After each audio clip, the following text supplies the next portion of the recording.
అందరికీ నమస్కారం. ఈరోజు మనం చెప్పుకోబోయే కథ దేవుడు పంపిన భర్త. కథలోకి వెళ్ళబోయే ముందు మీరు కనుక మన ఛానల్ని ఫస్ట్ టైం చూస్తున్నట్లయితే తప్పకుండా మన ఛానల్ని లైక్ చేయండి, షేర్ చేయండి, సబ్స్క్రైబ్ చేయండి, బెల్ ఐకాన్ క్లిక్ చేసి ఆల్ అనే బటన్ని ప్రెస్ చేయడం మర్చిపోకండి. కథను చూసిన ప్రతి ఒక్కళ్ళు తప్పకుండా మన ఛానల్ని ఎంకరేజ్ చేసి సపోర్ట్ చేస్తూ మే నెల భగభగ మండే ఎండల్లో కూడా మీకోసం నేను చాలా వెతికి కథల్ని మీ దాకా చేరుస్తున్నాను. మీరు నా కష్టాన్ని గుర్తించమని నేను అడగను, కానీ ఇది మీ అందరూ తలా ఒక చెయ్యేసి నిలబెట్టిన ఛానల్. సో ఛానల్ని సపోర్ట్ చేస్తూ తప్పకుండా మంచి లైక్ ఇవ్వండి, మంచి కమెంట్ పెట్టండి. తప్పకుండా ఛానల్ని సబ్స్క్రైబ్ చేసుకుని బెల్ ఐకాన్ క్లిక్ చేయడం మర్చిపోకండి. అలాగే మంచి కంటెంట్ని మీ ఫ్రెండ్స్, ఫ్యామిలీ మెంబర్స్కి షేర్ చేయండి. కథని ఎక్కడ స్కిప్ చేయకుండా వినండి. మరి కథలోకి వెళ్ళిపోదామా? భూషణం కమలని వివాహం చేసుకున్నాడు. కమల చాలా మంచిదే, దేవత లాంటి మనస్తత్వం. భూషణానికి గట్టిగా మాట్లాడటం చేత కాదు, నోట్లో నాలుక లేని మనిషి. కమల కాస్త తెలివైందే. వస్తూ స్త్రీధనంగా ఆవిడ బంగారం బోలెడంత తీసుకొచ్చింది. ఇక అంత బంగారం కూతురికి పెట్టిన అమ్మా నాన్నలు ఆస్తిపాస్తులుగా ఏమీ వద్దని భూషణం అనటంతో కూతురికి భారీగా బంగారం పెట్టి పంపించారు. వీళ్ళిద్దరి ప్రేమకి గుర్తుగా వీళ్ళకి ఒక పాప పుట్టింది. ఆ పాప పేరు రూప అని పెట్టుకున్నారు. పాపకి 6వ నెల కంప్లీట్ అవుతుంది అన్నప్పుడు వాళ్ళ ఊరికి పుష్కరాలు వచ్చినాయి. పుష్కరాలకి వద్దులే అనే ఊళ్ళో వాళ్ళన్నా వద్దులే కమల అని భూషణం అన్నా కూడా కమల వినలేదు. వినకుండా వెళ్ళి తీరాల్సిందేనని పట్టుపట్టే కమల భూషణం కలిసి పాపను తీసుకుని వెళ్ళి ముందు ఆయన పాపను స్నానం చేయించి నిలబడితే కమల స్నానానికి దిగింది. కాస్త ఉధృతి ఎక్కువగా ఉండటం వల్ల, జనాల రద్దీ ఎక్కువగా ఉండటం వల్ల ఆ పుష్కరాల్లో కొట్టుకుపోయి శవమై తేలింది. దాంతో భూషణం మనిషి కుప్పకూలిపోయాడు. ఆ తరువాత ఒకవైపున పాప చూస్తే చిన్నది. పాపని చూడటానికైనా ఒక స్త్రీ కావాలి. తనకైనా సరే జీవితంలో కష్టసుఖాలు పాలు పంచుకోవటానికి ఒక ఆడది కావాలి అనే అమ్మా నాన్నలు, చుట్టుపక్కల జనాలు చెప్పడంతో ఇక మళ్ళీ రెండో పెళ్లి చేసుకున్నాడు స్వర్ణలతనే. స్వర్ణలత వచ్చిన తర్వాత కాస్త బాగానే ఉండేది. భూషణానికి ఎదురు చెప్పేది కాదు, పాపనే తల్లిలాగే చూసేదే. కరెక్ట్గా సంవత్సరం తిరిగేపాటికి స్వర్ణలత ఒక కూతుర్ని కందే. ఆ తర్వాత స్వర్ణలత వెంటనే మరో కూతుర్ని 3 సంవత్సరాల్లో ముగ్గురిని కనేసింది. అరుణ, మాలతి, జీవిత. ఎప్పుడైతే మొదటి కూతుర్ని కన్నదో ఆ రోజు నుంచే పిల్లని చావబాదేయటం రూపనే. భూషణాన్ని ఉన్న 25 ఎకరాల పొలం ఏం చేద్దాం అనుకుంటున్నావు, నా పేరు మీద పెట్టమని భూషణాన్ని పీక్కు తినటం, ఈ ఇల్లు ఎవరికి పెడతావని అడగటం, వాళ్ళకి 2 ఖరీదైన రోడ్డు పక్కన ఉన్న ల్యాండ్లు ఉన్నాయి, అవి ఎవరికి పెడదాం అనుకుంటున్నావు అనే ఆయన్ని రెండో సంబంధపు వెధవ్వి, నాకన్నా 5-6 ఏళ్ళు పెద్దోడివి, ఒక పిల్లకి తండ్రివి, నీకు నేను కావాల్సి వచ్చానా, పెళ్ళాం కావాల్సి వచ్చిందా అనే ఆయన్ని చెండుకు తిని వీధిని పెట్టి పరువు తీసి ప్రతిరోజు అన్నం తినేటప్పుడు పక్కనే కూర్చొని శాపనార్థాలు పెడుతూ ఆయన్ని నానాహింసలు పెడుతూ ఆయన అన్నం తినే టయానికి అన్నం తింటున్నావా, అశుద్ధం తింటున్నావా అంటాం, పక్కనే ఉమ్ములు ఊయటం, ఆయన్ని నువ్వేం మగాడివిరా, నీదేం మగతనం అంటాం, పెళ్ళాన్ని సుఖపెట్టలేవు నువ్వంటాం, నీ దగ్గర మగతనం అయిపోయింది అంటాం. ఆ మాటలన్నీ భరించలేని భూషణం ఒక పుణ్య ముహూర్తాన వెళ్ళి బావిలో దూకి పైలోకాలకి పోయాడు. భూషణం పోతూ చేసిన పని ఏంటంటే ఆస్తిని స్వర్ణలతకి అమ్మే హక్కు లేదు. ఒకవేళ స్వర్ణలత ఆస్తిని అమ్మాలన్నా లేదా ఆస్తి మీద హక్కుని కలగాలన్నా స్వర్ణలతతో పాటు ఇక ఆస్తి విషయంలో రూప కూడా సంతకం పెట్టాలి అని ఒక కిటుకు పెట్టిపోయాడు భూషణం. అయితే కమల నగలన్నీ స్వర్ణలత తీసుకొని మొగుడు పోయాడనే బాధ, దుఃఖం కూడా ఏమీ లేదు. పేడ విరగడైపోయింది. దరిద్రుడు వాడు ఉండి మాత్రం చేసిందేముందిలే అనుకొని ఆ 25 ఎకరాల పొలాన్ని కౌలుకు పడేసిందే. ఆ తర్వాత బ్యాంకులో మూలుగుతున్న డబ్బుని తీసుకొచ్చి వడ్డీ వ్యాపారం చేయటం మొదలుపెట్టింది. వడ్డీ వ్యాపారం అంటే ఆషామాషిగా కాదు. ధర్మ వడ్డీ అదే. 20 రూపాయల నుంచి 50 రూపాయల వడ్డీ. జనాలు రక్తం పీల్చేసేది స్వర్ణలత. ఆడవాళ్ళ మెళ్ళల్లో పుస్తులు తెంచుకురావటం, ఇళ్లల్లో ఉన్న వాళ్ళ పిల్లల్ని పెళ్ళాలని లాక్కొచ్చి వాళ్ళ పసిపిల్లల్ని కొడుకుల్ని పాలేర్లుగా పెట్టడం, తీసుకొచ్చి వాళ్ళ ఆవులు గేదెల్ని లాక్కురావటం, వాళ్ళ పొలాలు సంతకం పెట్టించుకొని లాక్కొచ్చేయటం, ఇంట్లో తెంపుకొచ్చిన పుస్తల తాళ్లే ఎంత పెద్ద డబ్బాకి ఉండేవే. ఊడంతా మొగుడు సచ్చినా దీనికి కాస్తైనా సరే జ్ఞానం అనేది రాలేదు. పశువ మనిషా ఇది అనుకునేవాళ్ళు. స్వర్ణలత మాత్రం మేకప్, లిప్స్టిక్, దుబాయ్ అత్తర్లు, బొడ్డు కిందకి చీర, పెద్ద పెద్ద నెక్ బ్లౌజులు, ఐ హిల్స్, దాంతోపాటు కమలది ఒక పెద్ద డైమండ్ లాంటి స్టోన్ వేసిన పతకం చైన్ ఒకటి ఉంటుంది. ఆ చైన్ అంటే స్వర్ణలతకి అబ్బో పంచ ప్రాణాలు. దాన్ని అస్సలు తీయదు స్వర్ణలత. అది చాలా ఖరీదైందని కూడా చెప్పాడు స్వర్ణలతకి సేటు. దాంతో దాన్ని అసలు మెళ్ళో నుంచి తీయదు. అది వేసుకున్న వేళ విశేషం తనకు ఆరోగ్యం కూడా బాగుంది, కలిసి వచ్చిందనే దాంతో తీయదు. ఇక పాప రూపను పట్టుకునే దరిద్రపు జాతకురాల, నీ వల్లే నేను ముండమోసాను, నీ బాబు నీ అమ్మ పోయిన తర్వాత నన్ను చేసుకొచ్చి నన్ను విధవం చేసి వాడి దారిన వాడు నన్ను సుఖపెట్టే మగతనం లేక పైకి పోయాడు అని అంతా పసిపిల్లను పట్టుకొని బాధేసి ఒళ్ళంతా చీరేసి కడుపు నిండా అన్నం కూడా పెట్టకుండా గంజినీళ్లు పోసే కూతుళ్ళకి అంత చిన్న వయసులోనే పిల్లని పని మనిషిని చేసేస్తే కూతుళ్ళు కూడా స్వర్ణలతలాగే తయారయ్యి కాళ్ళతో తంతం, మాకు అవివ్వు ఇవివ్వు అని చెప్పటం, అమ్మకి అమ్మ మమ్మల్ని అలా అంది ఇలా అంది రూప అని చాడీలు చెప్పి కొట్టించటం ఇలా చేసేవాళ్ళు. పిల్లకి కాస్త 6-7 ఏళ్ల వయసు వచ్చిందనే పాటికి అన్ని పనులు నేర్పించడం మొదలుపెట్టింది పిల్లకే. ఏదో ఒక కారణాన ఒళ్ళు తిమ్మిరెక్కుద్దని, ఒళ్ళు కొవ్వు పట్టుద్దని పిల్లనే ప్రతిరోజు ఏదో ఒక కారణాన కొడుతూనే ఉండేదే. ఊళ్ళో వాళ్ళందరూ కంట తడి పెట్టేవాళ్ళు. స్వర్ణలత నోటికి భయపడిపోయే, ఎందుకు అలా ఆ పిల్ల ఉసురు పోసుకుంటున్నావు అంటే, నీ కూతుర్ని తెచ్చో నిన్ను తెచ్చో ఏమన్నా చేశానంటే నేను అని అడిగేది ఊళ్ళో వాళ్ళని. స్వర్ణలత నోటి కింద నిలబడగలిగిన మగాడు లేడు, ఆడది లేదు ఆ ఊళ్ళో. కాఫీ సాసర్లో ఒక చుక్క ఒలికిందని ఒక రోజున పిల్లని పడేసి బాది పారేసి వాతలు పెట్టేదే. కూర మాడిందని ఒకరోజు, పాలు ఎక్కువ కాగినాయి అని ఒకరోజు, పాలల్లో పంచదార సాలలేదని ఒకరోజు, 2 కట్టెలు ఎక్కువ పెట్టింది పొయ్యిలో అని ఒకరోజు, నీళ్లు ఎక్కువ కాగినాయి అని ఒకరోజు, నీళ్లు తక్కువ కాగినాయి అని ఒకరోజు, ఇల్లుడ్చి తడిగుడ్డ పెడితే తడి ఆరలేదని ఒకరోజు, బట్టలు ఉతికితే బట్టలు ఇంకా ఎండలేదని ఒకరోజు. కారణాలు వెతికి వెతికి వెతికి వెతికి వెతికి ఆ పిల్లని చిత కొట్టేస్తూ ఉండేదే. ఇక ఆ పిల్ల ఆ నరకాలకి అలవాటు పడిపోవటం మొదలైంది. తన కూతుళ్ళు ముగ్గురిని మాత్రం పక్కనే ఉన్న టౌన్కి కాన్వెంట్కి పంపించుకునేదే. రూపని మాత్రం స్కూల్కి పంపించట్లేదు, అదేమైనా పద్ధతైన పని అని ఊళ్ళో వాళ్ళందరూ చెప్పుకుంటుంటే, రేపొద్దునైనా వీళ్ళందరూ నాకు ఎగనెస్ట్గా మారిసొస్తారో ఏం పాడు అనే దాంతో పిల్లని ఊళ్ళో ఉన్న గవర్నమెంట్ స్కూల్కి తనకు మూడొచ్చినప్పుడు, తనకి ఇంట్లో ఏ పని లేనప్పుడు పంపేదే.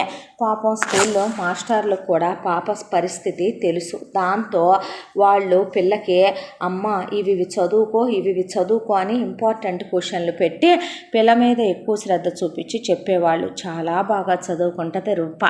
అయితే తన కూతుళ్ళ కన్నా రూపకి ఎక్కువ మార్కులు రాకూడదు. ఒక రోజున కర్మానికి రూపకి మార్కులు ఎక్కువ వచ్చినాయి తన కూతుళ్ళ కన్నా. అంతే, పిల్లని 3 రోజుల పాటు అన్నం నీళ్లు లేకుండా గదిలో పడేసి ఒళ్ళంతా వాతలు పెట్టే చితక బాధేసింది. ఆ రోజు నుంచి నిజం చెప్పటం వదిలేసింది రూప. అసలు తనకి ఎన్ని మార్కులు వచ్చినా ఆ వచ్చిన మార్కుల కన్నా ముందు వీళ్ళకెన్ని వచ్చినాయో కనుక్కొని అంతకన్నా తక్కువే చెప్పేదే. మెళ్ళో ఒక నల్లదారం, ఆ నల్లదారానికి ఎప్పుడుదో కట్టిన చిన్న అమ్మవారి బెళ్ళొకటే, చేతులకి అటు ఇటు మట్టి గాజులు అటొకటి ఇటొకటే. ఇక పిల్లకి జడలు కూడా వేసేది కాదు, పిల్లే దువ్వుకొని వేసుకునేది. ఇంత దాంట్లో స్వర్ణలతకి అన్న భుజంగం, వదిన పద్మ జరుగుబాటు లేక ఇబ్బంది పడుతున్నారని వాళ్ళకి 3 కొడుకులున్నారు. ఆ 3 కొడుకులు కాలానికో కర్మానికో స్వర్ణలత కూతుళ్ళ వయసు వాళ్ళు. వాళ్ళని తీసుకొని రమ్మనమందే. వాళ్ళు ఇక్కడికి వచ్చిన తర్వాత వాళ్ళేమైనా తక్కువ తిన్నారా అంటే భుజంగం, పద్మ కూడా రూప మీద చాడీలు చెప్పి స్వర్ణలతకి వాళ్ళు కొట్టేవాళ్ళు, వాళ్ళు తిట్టేవాళ్ళు, వాళ్ళు హింసలు పెట్టేవాళ్ళు.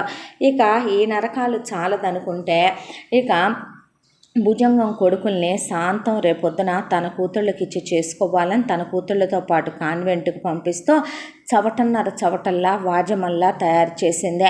ఇంట్లో ఉన్న ఎంతమందికి పెద్ద పని మనిషి రూప. బాత్రూములు కడగటం దగ్గర నుంచి అంతమందికి చిన్నపిల్లయ్యే. అంట్లు తోమాలి, బట్టలు ఉతకాలి, ఇల్లు ఉడవాలి, తడిగుడ్డలు పెట్టాలి, ఇంట్లో ఎక్కడ డస్ట్ ఉండకూడదు, కట్టెల పొయ్యిల మీద వంటలు చెయ్యాలి, పిల్ల ఒకవైపున చదువుకోవటానికి వెళ్ళాలి. కాలచక్ర భ్రమణంలో నరకాలు, హింసలు అంటే ఇలా కూడా ఉంటాయా అనేంత చిత్రహింసలకి గురవటం మొదలైంది రూప. ఊళ్ళో ఒకవైపున స్వర్ణలత వడ్డీల వ్యాపారానికి వెళతా రూపను తీసుకెళ్తే రూప పాపం గట్టిగా వాళ్ళని అడగలేకపోయేది. మీరు ఇవ్వాలంట కదమ్మా, ఇచ్చేయండి, ఎందుకు మా పిన్నితో అంటే ఆ మాటకి లేవు తల్లి, ఉంటే ఇవ్వమా అమ్మ, మేమే తెచ్చిస్తాం తల్లి, ఈ సంవత్సరం పంటలు పండలేదంటే సరేలేండి అని వస్తే ఏమే నీ అమ్మ ఏమైనా ఉంపుడుగత్తెగా వెళ్ళి తీర్చుద్దనుకుంటున్నావా, నా అప్పు నువ్వేమైనా తీరుద్దామనుకుంటున్నావా, పోయి నీ బాబు వచ్చి కడతాడనుకుంటున్నావా అని రూపం 4 బాధే వాళ్ళ మెళ్ళల్లో పుస్తల తాళ్ళు తెంచుకొచ్చేది స్వర్ణలత. రూపకి రాను పరిస్థితులు ఏంటనేది అర్థమవటం మొదలైనే. పెద్ద మనిషి అయినా పట్టించుకునే దిక్కులేదు. తన కూతుళ్ళకు మాత్రం గ్రాండ్గా ఓణీల ఫంక్షన్లు, పెద్ద మనిషి ఫంక్షన్లు చేసుకుంది స్వర్ణలత. రోజులు గడిచిపోతున్నాయి. ముందు రూప ఎలాగోలా తంటాలు పడి ఆ ఊళ్ళోనే ఉన్న గవర్నమెంట్ కాలేజీలో తనకి 10th వచ్చిన మార్కులను బట్టి, ఇంటర్లో వచ్చిన మార్కులను బట్టి, డిగ్రీలో ఇక తక్కువపాటి ఫీజులే కాబట్టి కట్టేసి డిగ్రీ కంప్లీట్ చేసింది. ఇంజనీరింగ్ చదువుకుందామన్న కళ్ళగానే మిగిలిపోయింది. ఆ తర్వాత స్వర్ణలత ఎంతోటి తన కూతుళ్ళని సిటీలకు పంపించి పెద్ద కాలేజీల్లో జాయిన్ చేసే, ఎంతెంత ఫీజులు కట్టే హాస్టళ్లలో కాకుండా 6గురిని కూడా భుజంగం కొడుకుల్ని తన కూతుళ్ళని కలిపి ఒక పెద్ద ఫ్లాట్ తీసుకొని ఉంచి ఇక్కడి నుంచి పిండి వంటల దగ్గర నుంచి కుంకుడుగాయల దాకా, చికెన్ పచ్చళ్ళు, ఫిష్ పచ్చళ్ళు, ప్రాన్స్ పచ్చళ్ళ దగ్గర నుంచి అన్నీ పట్టి కూతుళ్ళకి, మేనల్లుళ్ళకి పంపించి తీరా చదివించి చించింది ఏంటంటే డిగ్రీలో. అల్లుళ్ళు ఉద్యోగాలు చేయటానికి వీల్లేదు, కూతుళ్ళు చేయటానికి వీల్లేదు. ఆ తర్వాత వాళ్ళు తిరిగి ఇక్కడికి రావాల్సిందే. రావటంతోనే తన కూతుళ్ళు వయసుకు వచ్చి మేనల్లుళ్ళ మీద మనసు పడుతున్నారని తెలిసి రేపొద్దున ఏదో ఒక తప్పు జరిగే ముందే ఈ ఎదవలైతే కుక్కల్లా పడుంటారు అనే దాంతో అన్నా వదిన ఎదురు చెప్పేంత సినిమా వాళ్ళకి లేదని స్వర్ణలతకి తెలుసు. అతిగతి లేని వాళ్ళేం మాట్లాడతారు. దాంతో ఇక తన కూతుళ్ళకి మేనల్లుళ్ళనిచ్చి పెళ్లి చేసి హనీమూన్లకు పంపింది. అందాలు తగ్గిపోతాయి, మేము వెంటనే పిల్లల్ని కనమన్నారు కూతుళ్ళు. వేసిన నగలు వేయకుండా ఊళ్ళో వాళ్ళే అన్యాయంగా సంపాదించినవి అంతా ఒళ్ళంతా నింపుకొచ్చేసింది కూతుళ్ళకి నగలు. మేనల్లుళ్ళు నోరెత్తటానికి వీల్లేదు. ఇప్పుడు పొలం కౌలు నుంచి తీసేసి అన్నని మేనల్లుళ్ళని ఆ పొలంలో తొక్కేసింది. అవి కాక బ్యాంకుల్లో కట్టల డబ్బులు మూలిగేటట్టు కోట్ల రూపాయల వడ్డీల మీద సంపాదించింది. అవి కాక విడిగా ఇంకా బోలెడంత పొలాలు సంపాదించింది స్వర్ణలత.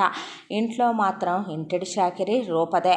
చాకిరీ చేసి రూప ఇంట్లో పడుకోవటానికి వీల్లేదు.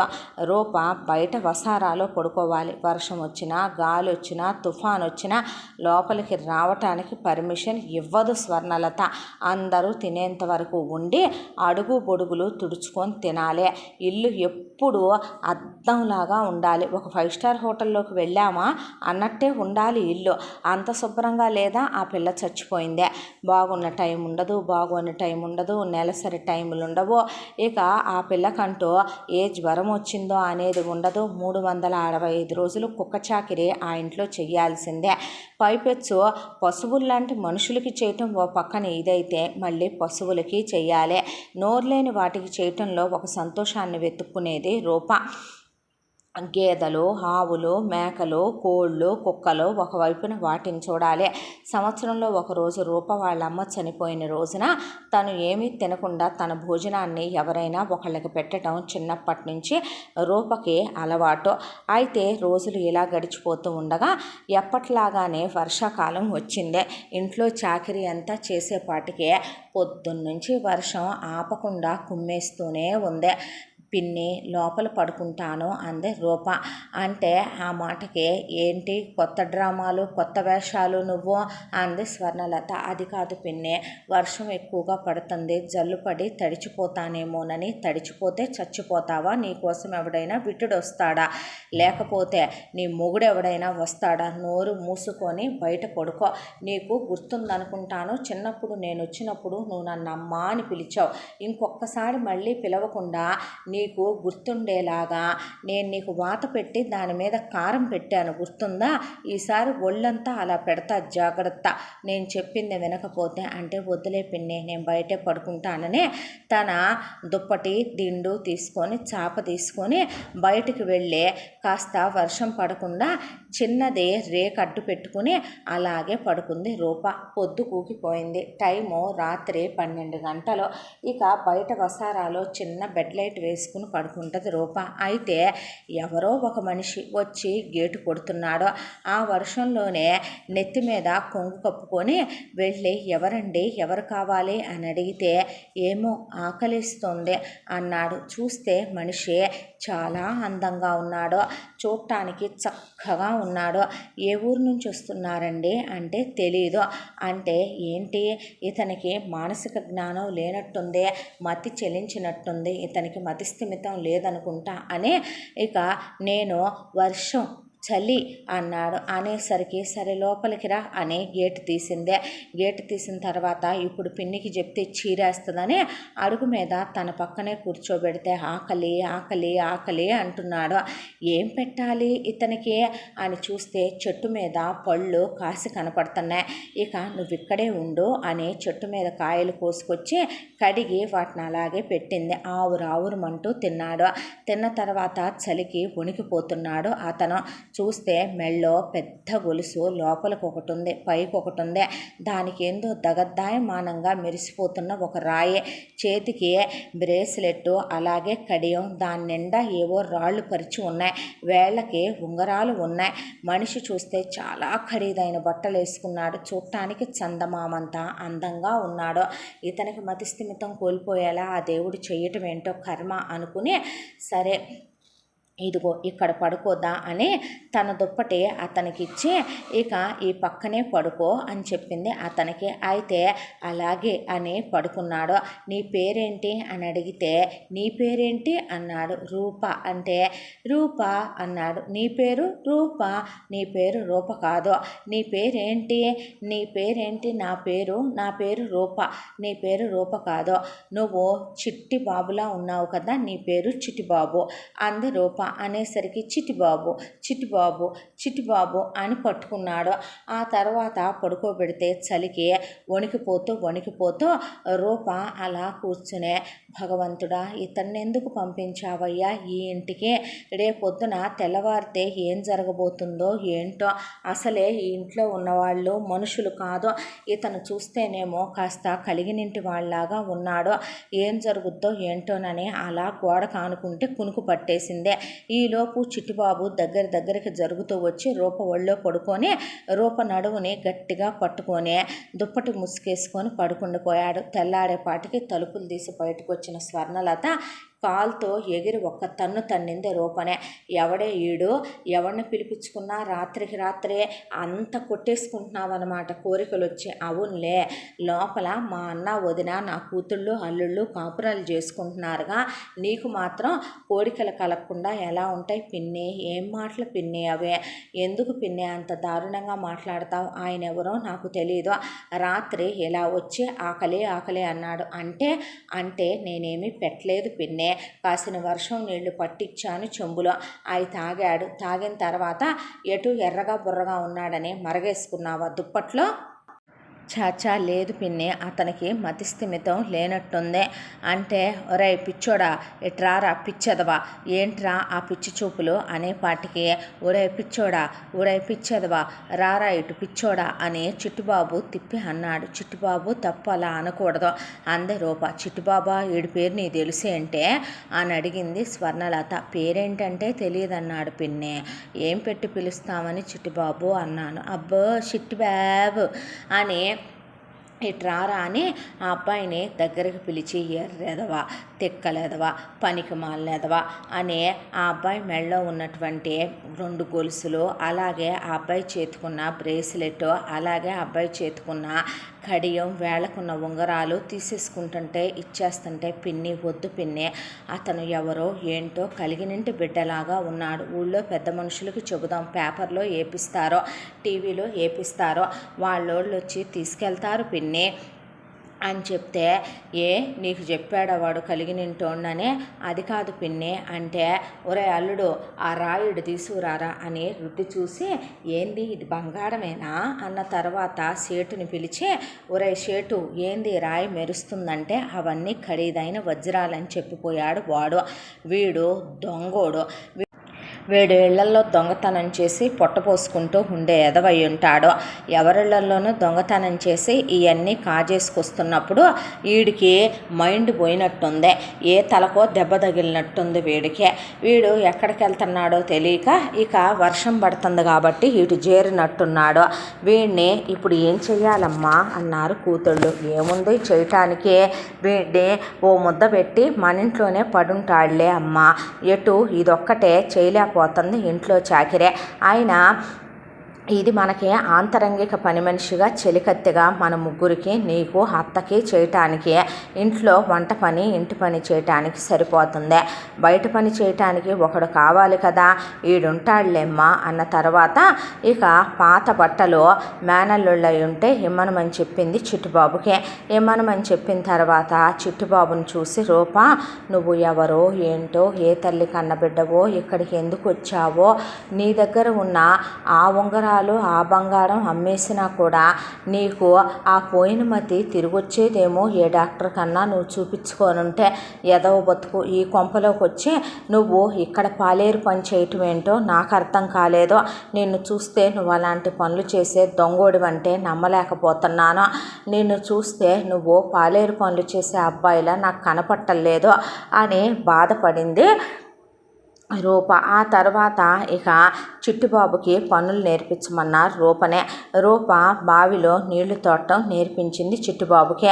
అయితే చేతులు ఎర్రగా కమిలిపోయినాయి. వద్దులే నువ్వు చెయ్యొద్దు నేను చేస్తాను అంటే రూపతో ఆడుకునేవాడు, రూపతో కబుర్లు చెప్పేవాడు. రూపే స్నానానికి నీళ్లు తోడుపెట్టి చిట్టుబాబు స్నానం చేద్దుగాని రమ్మనమంటే చేయించమని కూర్చునేవాడు.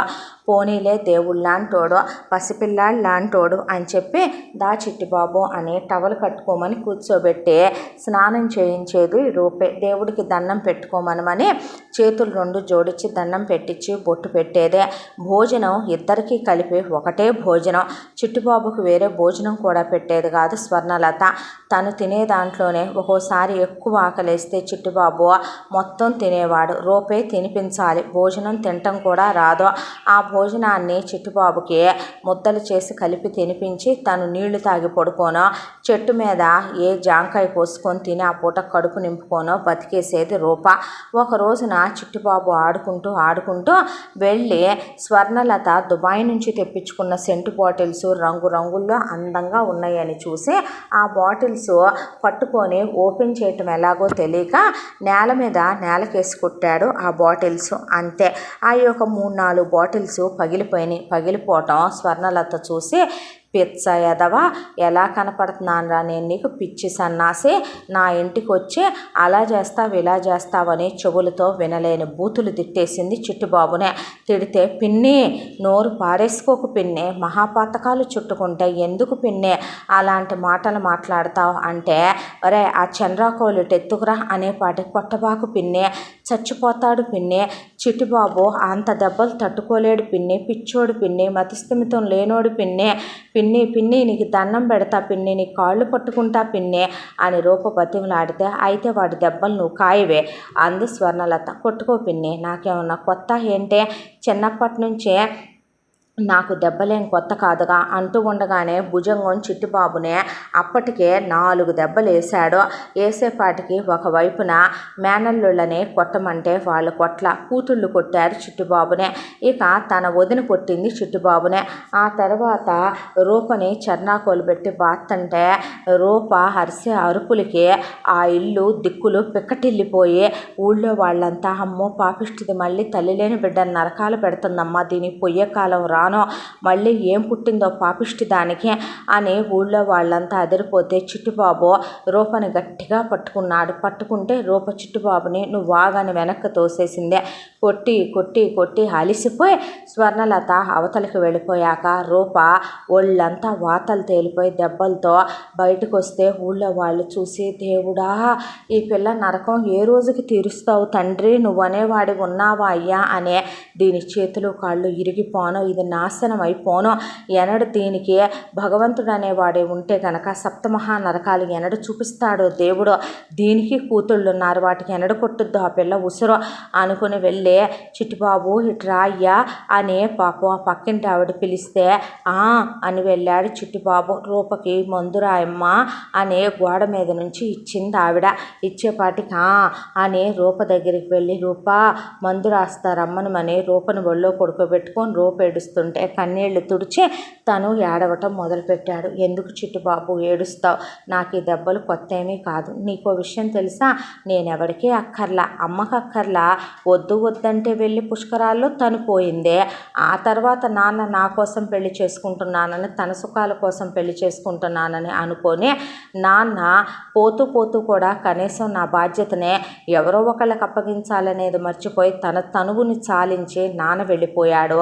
ఇప్పుడు నేను వీళ్ళకి భారం అయిపోయాను, పని మనిషిగా పనికొస్తున్నానుగా, అందుకే బతకనిస్తుంది ఈవిడింకా అని రూప చిట్టిబాబుకు చెప్తూ చిట్టిబాబుని దగ్గరికి తీసుకొని పడుకోబెట్టింది. దుప్పటి కప్పే రూప మీద అలా చెయ్యేసుకొని పడుకుండిపోయాడు. ఊళ్ళో వాళ్ళందరికి కూడా చిట్టిబాబు తెలుసు. రూపతో పాటు చిట్టిబాబుని బయటికి తీసుకెళ్లేది చిల్లర కొట్టుకి, పొలానికి క్యారియర్ ఇవ్వటానికి వెళ్ళేటప్పుడు చేయి పట్టుకొని తీసుకెళ్తే అందరూ చిట్టిబాబు చిట్టిబాబు అని చక్కగా పలకరిస్తే అని కబుర్లు చెప్పేవాడు. తప్పు చిట్టిబాబు, దా వెళ్దాం మనం అని రూప చేయి పట్టుకొని తీసుకొచ్చేసేది. ఇంట్లో జీతం బత్తం లేని పనివాడు పాలేరు కింద ఆ అబ్బాయిని ఎప్పటి నుంచో పని మనిషి వంట మనిషి కింద జీతం బత్తం లేని జీతగత్తె కింద రూపని ఫిక్స్ చేసేసి ఆస్థాన పని మనుషుల్లాగా ఫిక్స్ చేసింది స్వర్ణలత వాళ్ళనే. అయితే ఇలా ఒకసారి కాదు, ప్రతిరోజు చిట్టిబాబుని భుజంగం ఏదో ఒక కారణంతో కొట్టేవాడు. రూప ఎందుకు బాబాయ్ అలా చేస్తావు, మహాపాపం కదూ, నువ్వు అలా చెయ్యొచ్చా, నీకు 3 కొడుకులున్నారు, ఎందుకు చెప్పు, చిట్టిబాబు అలాంటోడు కాదా అనేసరికి భుజంగం పెళ్ళాం పద్మొచ్చి రూపను పడేసి కొట్టేదే.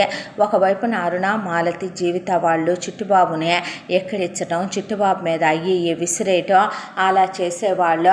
చాలా బాధేసేది. స్వర్ణలత ఒరై కాళ్ళొత్తరా ఇట్రా, ఒరై ఒళ్ళొత్తరా ఇట్రా, ఒరై తలకి నూనె పట్టించరా అంటే అవన్నీ చేసేవాడు చిట్టిబాబు. చిట్టిబాబుని చూస్తే అవన్నీ చేసే అబ్బాయిలా రూప కనిపించక చాలా బాధ అనిపించేదే. ఆ తరువాత రూప ఒక రోజున వాళ్ళమ్మ చచ్చిపోయిన సంవత్సరీకం రోజు వచ్చిందే. ఆ రోజున చిట్టిబాబు వారికి ముందు రోజే కాయలు కోసి దాచిపెట్టించి నువ్వు తిందుగానిలేమ్మా అని చెప్పి తన భోజనాన్నే ఎవరో ఒక భిక్షగాడొస్తే ఆయనకని చెప్పి తీసుకోండి బాబా అని ఆయనకి ఇచ్చి, ఈరోజు మా అమ్మ పోయిన రోజు తన ఆత్మ శాంతించాలని దీవించండి అంద రూప. అయితే ఆ భోజనం ఆయన తీసుకుంటూ ఉండగా ఎగిరి కాలుతో తన్నింది స్వర్ణలత. పిన్నే అనేపాటికి ఏమే నీ అమ్మ ఏమైనా మహాపతివ్రత అనుకుంటున్నావా? నీ బాబుతోనే కాపురం చేసి నిన్ను కందనుకుంటున్నావా? ఈ ఊళ్ళో ఉన్న ఎంతమందికి పుట్టావో నువ్వు? ముక్కొకటిదే, మూతొకటిదే, కళ్ళొకటిదే, చెవులొకటిదే, చేతులొకటిదే. పిచ్చి పిచ్చిగా మాట్లాడితే పళ్ళు రాలిపోతాయి. నువ్వు నీ వయసు అనేది కూడా మర్చిపోవాల్సి వస్తుంది. నాలో నిద్రపోయే మనిషిని నిద్ర లేపకు, ఏమన్నా పడుతున్నాను కదా అని మా అమ్మని నీ ఇష్టం వచ్చినట్టు మాట్లాడేవంటే మాత్రం ముక్కలు ముక్కలుగా నరుకుతాయి ఇక్కడ ఒక్కొక్క దాన్నే అనేసింది రూప. ఆ వచ్చిన బైరాగి నువ్వు ఇంతకింత అనుభవించి సర్వనాశనం అయిపోయే నువ్వు ఎలాంటి సావు సస్తావంటే పైన దేవుడు అనేవాడే ఉంటే అన్నాన్ని కాలుతో తన్నావు కదే నువ్వు, ఆ ముద్దే నీకు దొరకకుండా పోకపోతే చూడని శాపం పెట్టిపోయాడు ఆయన. అయితే స్వర్ణలత రూప అలా ఎదురు మాట్లాడిందని కడుపు మండిపోయి ఇక వెంటనే చంద్రాకోలు తీసుకొని ఎర్రగా ఇనప ఊచల్ని కాల్చి రూప ఒళ్ళంతా వాతలు పెట్టి చచ్చేటట్టు కొట్టి రూపకి వారం రోజుల పాటు అన్నం నీళ్లు లేకుండా రూపతో పాటు చిట్టుబాబును కూడా గదిలో ఇసిరేసిందే. ఇసిరేసేపాటికి చిట్టుబాబు ఒకరోజు 2 రోజులు ఉండి 3వ రోజుకు శ్వాసకొచ్చి కళ్ళు తిరిగి పడిపోయాడు. ఇక రూప మాత్రం ఆ దెబ్బల్ని అలా తట్టుకోవటం తనకు అలవాటే కదా. పక్కింటి ఆవిడ చూడకుండా రాత్రిపూట గోడ దూకి, అమ్మ రూప ఇదిగో ఈ సీసాలో కాసిన మజ్జిగ పోసానే, ఇందులో చిట్టుబాబు పడిపోయినట్టున్నాడుగా అమ్మ, కాస్త ఇదిగో సల్లబువ్వ కలిపానమ్మా అని గబగబా ముద్దలు చేసి కిటికీలో నుంచి రూపకు పెడుతుంటే రూప చిట్టుబాబుకు పెట్టి ఆ 2 ముద్దలు తను నోట్లో వేసుకుంటే ఇదిగోమ్మ ఈ అరటిపళ్ళు తినండే అని చెప్పి ఆవిడ మళ్ళీ గోడ దూకేసి వెళ్ళిపోయింది. వెళ్ళిపోయిన తర్వాత తలుపులు తీస్తే ఊళ్ళో వాళ్ళంతా అసలు ఇంతకన్నా అన్యాయం ఉందా స్వర్ణ? నువ్వేం చేస్తున్నావో నీకు తెలుస్తుందా? పసుపు కుంకాలు లేని విధవ్వి నువ్వు, ఏమో లెమ్మనమని ఊళ్ళో ఉండనిస్తున్నామని నీ ఇష్టం వచ్చినట్టు చేస్తున్నా. ఆ పిల్ల దేవత లాంటిదే. నీ కూతుళ్ళకి పెళ్లి చేసుకోవటం తెలిసి నీకు ఆ పిల్లకి పెళ్లి చేసుకోవటం తెలియలేదా? వాళ్ళ నాన్నేమన్నా నిన్ను బలవంతంగా చేసుకున్నాడా? వాళ్ళ అమ్మ పోయిందని తెలిసి ఆ రోజున అతి గతి లేని నువ్వు ఇష్టపడేగా వాళ్ళ నాన్నని చేసుకున్నావు. వాళ్ళ నాన్న పోయి నువ్వు ముండమోయటానికి ఆ పిల్ల ఎలా కారణం? నువ్వు నీ మొగుడిని చెండుకు తినే ఆయన భరించలేక నువ్వు పెట్టే బాధలు నీ గయ్యాళితనం పోతే దానికి ఆ పిల్ల మీద పగ తీర్చుకొని కక్ష సాధిస్తావేంటి? ఇది మనుషులు చేసే పనే అంటారా అని అడిగారు ఊళ్ళో వాళ్ళు. అడిగేపాటికి స్వర్ణలత పడకుర్చీలో పడుకొని ఆలోచించడం మొదలుపెట్టింది. నేను విధవనన్నారు, నా వల్లే దీని బాబు పోయాడన్నారు, దీని అమ్మ మహాపతివ్రత నేను కాదన్నారు, నేను అతి గతి లేనిదన్నారు, నా కూతుళ్ళకి పెళ్ళిళ్ళు చేసుకున్నాను దీనికి పెళ్ళి చేయలేదన్నారు అని ఆలోచిస్తుంటే ఏంటమ్మా అని వచ్చారు కూతుళ్ళు. ఏమీ లేదు, వాళ్ళన్న మాట ఆలోచిస్తున్నాను. ఇప్పుడు దానికి అలాగనే ఒక మహారాజుని తీసుకొచ్చి పెళ్లి చేస్తావా ఏంటే? ఎందుకు? ఆ పిచ్చోడినిచ్చే చేస్తాను అనేపాటికి అమ్మ వాడికి సంసారం చేయటం అన్నా వచ్చా?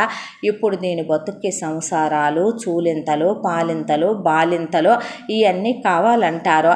అది నన్ను అన్న మాటలకి దానికి శిక్ష పడద్దంటే దాని బాబు నన్ను విధవని చేసిపోయినందుకు అది మొగుడుండగానే విధవలా బ్రతకొద్దంటే వాడికి అది పెళ్ళామని తెలియదు, వాడికి దాన్ని ముట్టుకోవటం కాపురం చేయటం కూడా తెలియదు. ఇప్పుడు దాని బతుకేంటో అదేంటో చూతురుగాని ఉండండి అని చెప్పి రూపని ముందు పెడరెక్కలు విరిచి పట్టుకోమని చెప్పింది స్వర్ణలత. ఆ తర్వాత ఒక పంచా చొక్కా పడేసి చిట్టుబాబు కట్టమంది మేనల్లుళ్ళనే. ఆ తర్వాత చిట్టుబాబుని ఒరే పిచ్చోడా ఇట్రా అని చెప్పి తాళి తీసుకొని దీన్ని నీకు రూపంటే ఇష్టం కదూ, చాలా ఇష్టం అన్నాడు చిట్టుబాబు. అనే వెళ్ళి దాని మెళ్ళో దీన్ని ఇదిగో ఇలా 1వ ముడి, ఇలా 2వ ముడి, ఇలా 3వ ముడి వెయ్యాలి. నువ్వు వేసి కట్టావనుకో రూప నిన్ను వదిలిపెట్టి ఎప్పుడూ వెళ్ళదు.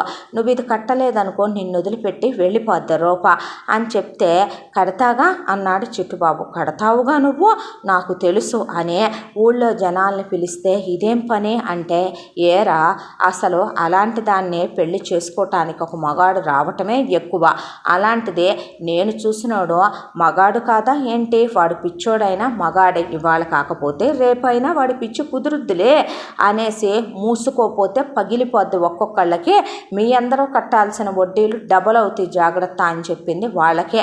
దాంతో ఊళ్ళో జనం అలా చూస్తూ ఉండగా రూప పాపం పిన్నే, తప్పు పిన్నే, అలా జ్ఞానం తెలివితేటలు లేని వాడికి అబద్ధాలు చెప్పి అలా చేయకూడదు పిన్ని పెళ్ళి. ఆహా, నన్ను నువ్వు పళ్ళు రాల కొడతావటే, నన్ను చెప్పు తీసుకు కొడతావటే, నీ అమ్మకి నువ్వు ప్రతి సంవత్సరము అది పోయిన రోజున ఆబ్దికాలు జరిపించట్లేదని నన్ను దెప్పి పొడుస్తూనేగా నీ భోజనాన్ని నువ్వు ఆ బికారిగాడికి పెట్టి వాడితో నాకు శాపనార్థాలు పెట్టించింది. నీ బాబు నన్ను విధవని చేసి వెళ్ళాడు. ఊళ్ళో జనానికి నేనెలాగో ఎదురు తిరిగి బ్రతుకుతుంటే వీళ్ళు నేను విధవనని 1కి 10 సార్లు నాకు గుర్తు చేశారు.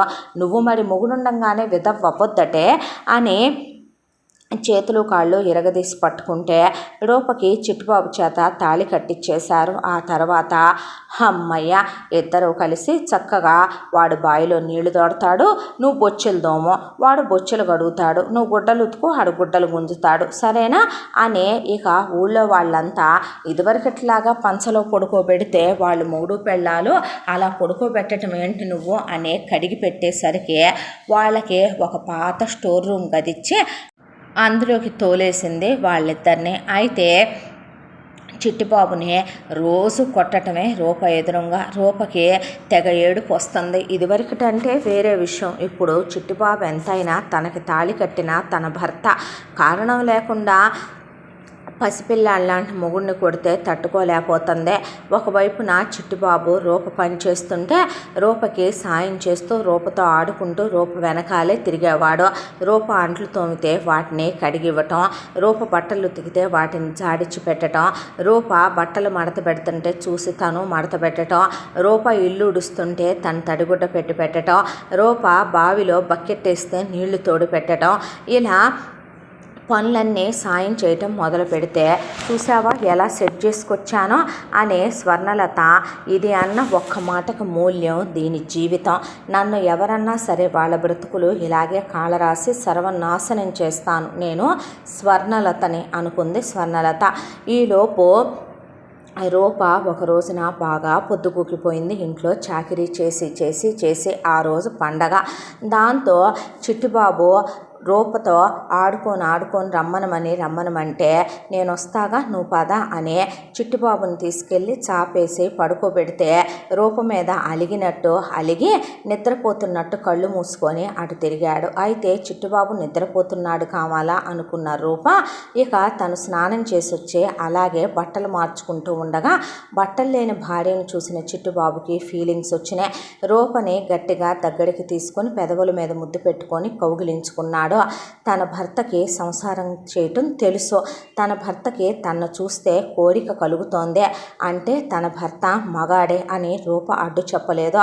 దాంతో చిట్టిబాబు రూపని దగ్గరికి తీసుకొని ఆ రోజు వాళ్ళు శారీరకంగా కలిశారు. ఆ తర్వాత ప్రతిరోజు వాళ్ళు కాపురం చేసుకోవటం మొదలుపెట్టారు. అంటే నా భర్తకి ఇది బహుశా ఆయనకి చిన్నప్పటి నుంచి ఉన్న సమస్య అవునా కాదా, పోనీ ఒకవేళ అలాగే అయినా సరే నా భర్త ఇప్పుడు నా ఒంటి మీద చెయ్యేస్తున్నాడు, ఇన్నాళ్ళు నేను బ్రతకటానికి ఒక కారణం లేదే అని భగవంతుడి దగ్గర ఏడ్చాను. నేను భగవంతుడికి ఏ రోజు కూడా ఏ బంగారు పూలు వెండి పూలు పెట్టి పూజ చేయలేదు, కానీ నాకంటూ బ్రతకడానికి చిట్టుబాబుని తోడుగా ఇచ్చాడు. చిట్టుబాబుని కాస్త తీసుకెళ్ళి పెద్ద హాస్పిటల్లో చూపిస్తే నయమైపోతుందేమో, రేపు నాకంటూ పిల్లలు పుడితే నేను చిట్టుబాబు పిల్లలు సంతోషంగా ఉండొచ్చు. డిగ్రీ వరకు చదువుకున్న నేను దీనికి ఎందుకు దడవాలి అసలు, దీని కింద ఎందుకు పడి ఉండాలి అసలు, దీనికి ఎందుకు చాకరీ చేయాలి, ఎందుకు భయపడాలి, ఇలా ఎంతకాలం ఎన్నేళ్ళు ఎన్నాళ్ళనే ఆలోచించడం మొదలుపెట్టింది రూప. చిట్టుబాబుకి పెందలాడే ఆ రోజు వేడివేడిగా అన్నం దొంగచాటుగా తీసుకెళ్ళి తినిపించేసిన తర్వాత రా బజ్జుందాం అంటే వస్తానుండమ్మా అని చెప్పిన తర్వాత స్వర్ణలత గుర్రు పెట్టి ఎప్పుడు నిద్రపోద్ది, గాఢ నిద్రలోకి ఎప్పుడు వెళ్ళుద్ది, ఆ ఇంట్లో ఎవరెవరో ఏ టైములకు పడుకుంటారు, ఎవరెవరు గదుల్లో ఏ టయానికి దీపాలు ఎరిగి దీపాలు ఆరిపోతాయి మొత్తం రూపకు తెలుసు. స్వర్ణలత గాఢమైన నిద్రలోకి వెళ్ళిన తర్వాత ఆ గది గదిలోకి వెళ్ళిందే. అన్యాయార్జితంగా స్వర్ణలత సంపాదించిన వాటిల్లో నుంచి ఒక్కటి కూడా ముట్టుకోలేదు రూప. వాళ్ళమ్మ కమలకి పుట్టింటి దగ్గర నుంచి ఆవిడ తీసుకొచ్చుకున్న పథకం చాలా ఖరీదైందే. అదమ్మితే చిట్టుబాబుకి నయం అవటంతో పాటు కాస్త వీళ్ళు బ్రతకటానికి నిలదొక్కోటానికి 4 రూపాయలు వస్తాయని దాన్ని చేత్తో పట్టుకొని దాన్ని ఒక కర్చీఫ్లో కట్టేసుకున్న తర్వాత తనవి ఒక 2 జతలు, చిట్టుబాబు 2 జతలు బట్టలుంటే ఒక సంచిలో పెట్టుకొని చిట్టుబాబుని ఒక్క నిమిషం ఉండమ్మా అని చిట్టుబాబుని ఆగమనమని చెప్పి వెళ్ళి పిన్ని దగ్గర డబ్బులు ఎటు ఉంటాయి హ్యాండ్ బ్యాగ్లో పెట్టి దాన్ని ఒక వంకికి తగిలిచ్చి ఉంచుద్ది. ఎన్నోసార్లు తీయకపోయినా తీసిందనే దొంగతనాలు మీదేసి కొట్టింది. అయితే ఇప్పుడు తనకి డబ్బులు అవసరం. ఇన్నాళ్ళు ఎటు గాడిద చాకిరి చేసింది. వెతికితే హ్యాండ్ బ్యాగ్లో 10,000 దొరికినాయి. అవి తీసుకొని ముందు బతకటానికి సరిపోతాయి. వెళ్ళగానే ఎక్కడైనా ఒక ఇల్లు ఎత్తుక్కోవాలి, ఛార్జీలకు సరిపోతాయి అనే దాంతో ఆ డబ్బులు తీసుకొని వెళ్దామని ఎక్కడికి రమ్మంటే రూప అక్కడికి వస్తాడు కాబట్టి చిట్టుబాబుని తీసుకొని చీకట్లో కలిసిపోయింది రూప. అలా వెళ్ళిన రూప కనిపించిన ఒక ట్రైన్ ఎక్కి దిగి ఒక బస్సు ఎక్కి ఏదో ఒక ఊళ్ళో దిగిపోయారు రూప, చిట్టుబాబు. ఇక తెల్లారేపాటికి స్వర్ణలత నిద్ర లేచి ఇంకేముంది మొగుడిని తీసుకొని రూప లేచిపోయింది. ఇప్పుడు ఇంటి పని, పాచి పని, వంట పని ఎవడు చేస్తాడో అనేది ఒకటైతే స్వర్ణలతకి బంగారం అంటే ఎక్కడా లేని వ్యామోహం. దానికి తోడు కమల వస్తువు అంటే మహాపిచ్చి. అది పోయిందనే పాటికి, చెప్పకుండా ఇలా పారిపోయిందనే పాటికి రూప కడుపు రగిలిపోయి కక్ష కట్టి పగపట్టి ఎలాగైనా దాన్ని వెతికి తీసుకురండ్రా అని ఒక 4 మనుషుల్ని రూపని వెతుక్కురమ్మనమని పంపించింది. వాళ్ళకి డబ్బులు పడేసి ఎలాగైనా అది ఎక్కడుందో చూసి దాన్ని తీసుకొని రండ్రా అని వాళ్ళని తోలేసేపాటికి వాళ్ళు వెళ్ళారు. వెళ్ళి వాళ్ళు ఊరూరు వెతకటం మొదలుపెట్టారు. రూపాయిలోపు ఒక ఊళ్ళో దిగేసిన తర్వాత ముందు తల్లి పథకం తీసుకొని ఒక సేటు దగ్గరికి వెళ్తే వాడు రూప వాలకం చూసి తక్కువ రేటు చెప్తే, నేను డిగ్రీ చదివా, కొడితే పళ్ళు రాలిపోతాయి, అది ఎంత రేటు ఉంటుందో నాకు బాగా తెలుసు, అది నా తల్లిది, తరతరాల నుంచి వస్తుంది, పిచ్చి పిచ్చి వేషాలు వేస్తే పోలీసులకి కంప్లైంట్ ఇస్తాను, వెధ వేషాలు లేకుండా న్యాయంగా ఇవ్వు, ఎంత వస్తాయో అంత అని డబ్బులు తీసుకొని ఆ డబ్బుల్ని తన దగ్గరున్న సంచిలో పెట్టుకుందే. ఇక్కడ మానసిక చికిత్సాలయం ఎక్కడుంది అని అక్కడున్న వాళ్ళని అడుగుదామనుకుంటే ఆకలి అన్నాడు చిట్టుబాబు. అనేసరికి అక్కడే పక్కనే ఉన్న ఒక షాపులో చిట్టుబాబుకి తినటం కోసం కాస్త బిస్కెట్స్, అరటిపళ్ళు ఇప్పించి తాగటానికి కాసని పాలిప్పించి తాగిచ్చి నువ్వు ఇక్కడే కూర్చోమ్మా అని ఒక చిప్స్ ప్యాకెట్ కొనిపెట్టి నేను ఇప్పుడే వస్తాను అనే చేతిలో ఉన్న సంచి తీసుకొని ఇక అలా ఏమండి ఇక్కడ మానసిక చికిత్సాలయం ఎక్కడుందని అడుగుతూ ముందుకు వెళ్ళిపోయింది రూప. అయితే కొట్టు దగ్గర కూర్చొని చిప్స్ ప్యాకెట్ తింటున్న చిట్టుబాబునే BMW కారులో వెళుతున్నటువంటి ఒక ఆయన చూసి కారు అక్కడ ఆపి, బాబు కార్తీక్, నువ్వేంటి నాన్న ఇక్కడ, నాన్న కార్తీక్ వర్మ అని ఆయన దగ్గరకు వచ్చాడు. దగ్గరకు వస్తే చిట్టుబాబు తోసేశాడు ఆయనే. నేనమ్మా బాబాయన్రా, జయదేవన్రా అంటే రూప అంటే ఎవరమ్మా రూప అంటే రూప అని చెప్తున్నాడు చిట్టుబాబు. అయితే ఇక ఆయన ఎక్కడికి వెళ్ళిపోయావురా నాన్న, ఎన్నాళ్ళు అయిపోయిందిరా నిన్ను చూసి, నీ కోసం వెతకని చోటంటూ లేదు, ఎన్ని పేపర్లో యాడిచ్చి టీవీల్లో యాడిచ్చామో, ఎక్కడికి వెళ్ళిపోయావు నాన్న, పద ఇంటికి వెళ్దామయ్యా అని చెప్పి పిల్లాడిని డ్రైవర్ని పట్టుకోమని గట్టిగా పట్టుకుంటే నేను రానని తోసేసి, రూప కావాలి నాకు, రూపతోనే వస్తాను నేను, నా రూప ఉందే అంటే ఆ మాటకే రూప కారులోనే ఉందే, రూప ఇంటి దగ్గరే ఉందే, పద వెళదాం అంటే నిజంగా అన్నాడు. నిజంగా బాబు అంటే ఎవరు బాబు ఆ రూప అన్నాడు డ్రైవరు. బహుశా పేరేదైనా వినుంటాడో, ఆ పేరు అలా గుర్తుపెట్టేసుకున్నట్టున్నాడు అని చిట్టుబాబుని కారులో ఎక్కించుకొని ఆయన ఇంటికి తీసుకెళ్ళిపోయాడు. ఇంటికి తీసుకెళ్ళిపోయిన తర్వాత రూప తిరిగొచ్చి పిచ్చిదానిలాగా చిట్టిబాబు కోసం వెతుక్కుంది. ఆ బడ్డీ కొట్టతన్ని అడిగితే నేను చూడలేదమ్మా అన్నాడు. చుట్టుపక్కల వాళ్ళందరినీ ఆనవాళ్ళు చెప్పి వెతకటం మొదలు పెడితే ఎవ్వరూ మాకు తెలియదంటే మాకు తెలియదు అన్నారు. ఈలోపు అటువైపు స్వర్ణలత పంపించిన మనుషులు వచ్చి రూపను పెడరెక్కలు విరిచి వాళ్ళు తీసుకొచ్చిన వ్యాన్లో పడేసి తీసుకెళ్ళి స్వర్ణలత కాళ్ళ మీద పడేస్తే వాడెక్కడికి వెళ్ళాడే, ఏదైనా గుద్ది పోయాడా అంటే పిచ్చి పిచ్చిగా వాగితే పళ్ళు రాలిపోతాయి. అతను నా భర్త, అతను పోడు, ఎందుకంటే అతను పోతే నేను ఉండనుగా, నేను కూడా పోతాను కదే రాక్షసి అంది రూప. అనేపాటికి నీకెంత నోరు లేసిందే, వెళ్తూ వెళ్తూ డబ్బులు దొంగతనం చేసుకొని వెళ్ళావా? ఎవరి డబ్బులు ఎవరు దొంగతనం చేశారు? ఈ ఆస్తిలో నాకు హక్కు లేదా, నాకు వాటా లేదా? అయినా ఎవరో డబ్బులు నేను తీసుకెళ్ళటం ఏంటి? నీ కూతుళ్ళే పుట్టారా మా నాన్నకి, నేను పుట్టలేదా ఏంటి అక్కడ దాకా వస్తే అని అసలే మొగుడు కనపడకుండా పోయాడనే టెన్షన్లో ఉన్న రూప ఎలా పడితే అలా ఎదురు తిరిగి మాట్లాడేసింది. దాంతో నాకు బంగారం అంటే చాలా ఇష్టం, ఇంట్లో నుంచే నేను ఒక గ్రామ్ కనపడటం ఎక్కడైనా మిస్ అయితేనే చంపేస్తాను కదా, అలాంటిదే నువ్వు పథకం గొలుసు కాజేశావా నాది, అది నీదా? అది మా అమ్మమ్మకి వాళ్ళ అమ్మమ్మ ఇచ్చిందే, అది 7వ తరం నా దగ్గరకు వచ్చి అది మాది, నీదెలా అవుతుంది అనేపాటికి ఆహా నీకు ఇన్ని మాటలు వచ్చాయన్నమాట అయితే అని ఎప్పుడు అసలు ఇప్పటి వరకు ఆ అమ్మాయిని కొట్టింది ఒక ఎత్తు అయితే అసలు ఇప్పుడు ఆ అమ్మాయిని కొట్టిన దానికి చెట్లు పుట్టలు పిట్టలు కూడా ఆలకించేంత భయంకరంగా రక్తాలు పడిపోయేలాగా తలకాయ పగిలిపోయేలాగా కొట్టేసింది స్వర్ణలత. దీన్ని ఎందుకమ్మా పోతే పోయిందని వదిలిపడేయక, లేదంటే ఈడ్చిపడేయక బయటికి అంటే దాని బాబు పోతూ పోస్తూ ఆస్తి నేను అమ్మాలంటే దీని సంతకం కావాలని రాసిపోయాడే, ఆ కాస్త సంతకం అయిపోనివ్వు, దీన్ని అలా ఎలా వదిలేస్తానో, నా పగ నా కడుపు మంట.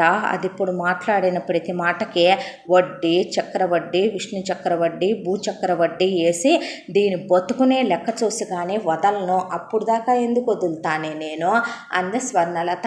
అనేపాటికి తీసుకెళ్ళి ఈడ్చి పడేసి రూపని ఒక గదిలో పడేసి లాయర్ కబురు పెట్టింది. లాయరు ఈ ఊళ్ళో బాగా డబ్బున్నటువంటి ఒక ఆయన పొలాలు వాళ్ళ కొడుకుల పేరు మీద రాసి పోయాడు. ఆ అబ్బాయి వాళ్ళు ఫారెన్ నుంచి వచ్చి ఆ పొలాలన్నీ వాళ్ళు ఎవరో ఫ్యాక్టరీ వాళ్ళు కొనుక్కుంటామంటే అమ్మేశారు. నేను ఇప్పుడు వాళ్ళ పనుల మీద ఉన్నానమ్మా, ఇప్పుడు నేను నీ పనికి రావటం కుదరదు, నాకు ఒక నెల రోజుల పాటు పట్టుద్ది టైము, నువ్వు ఒక నెల రోజుల పాటు ఆగాలని లాయర్ చెప్తే వీడొక దరిద్రుడు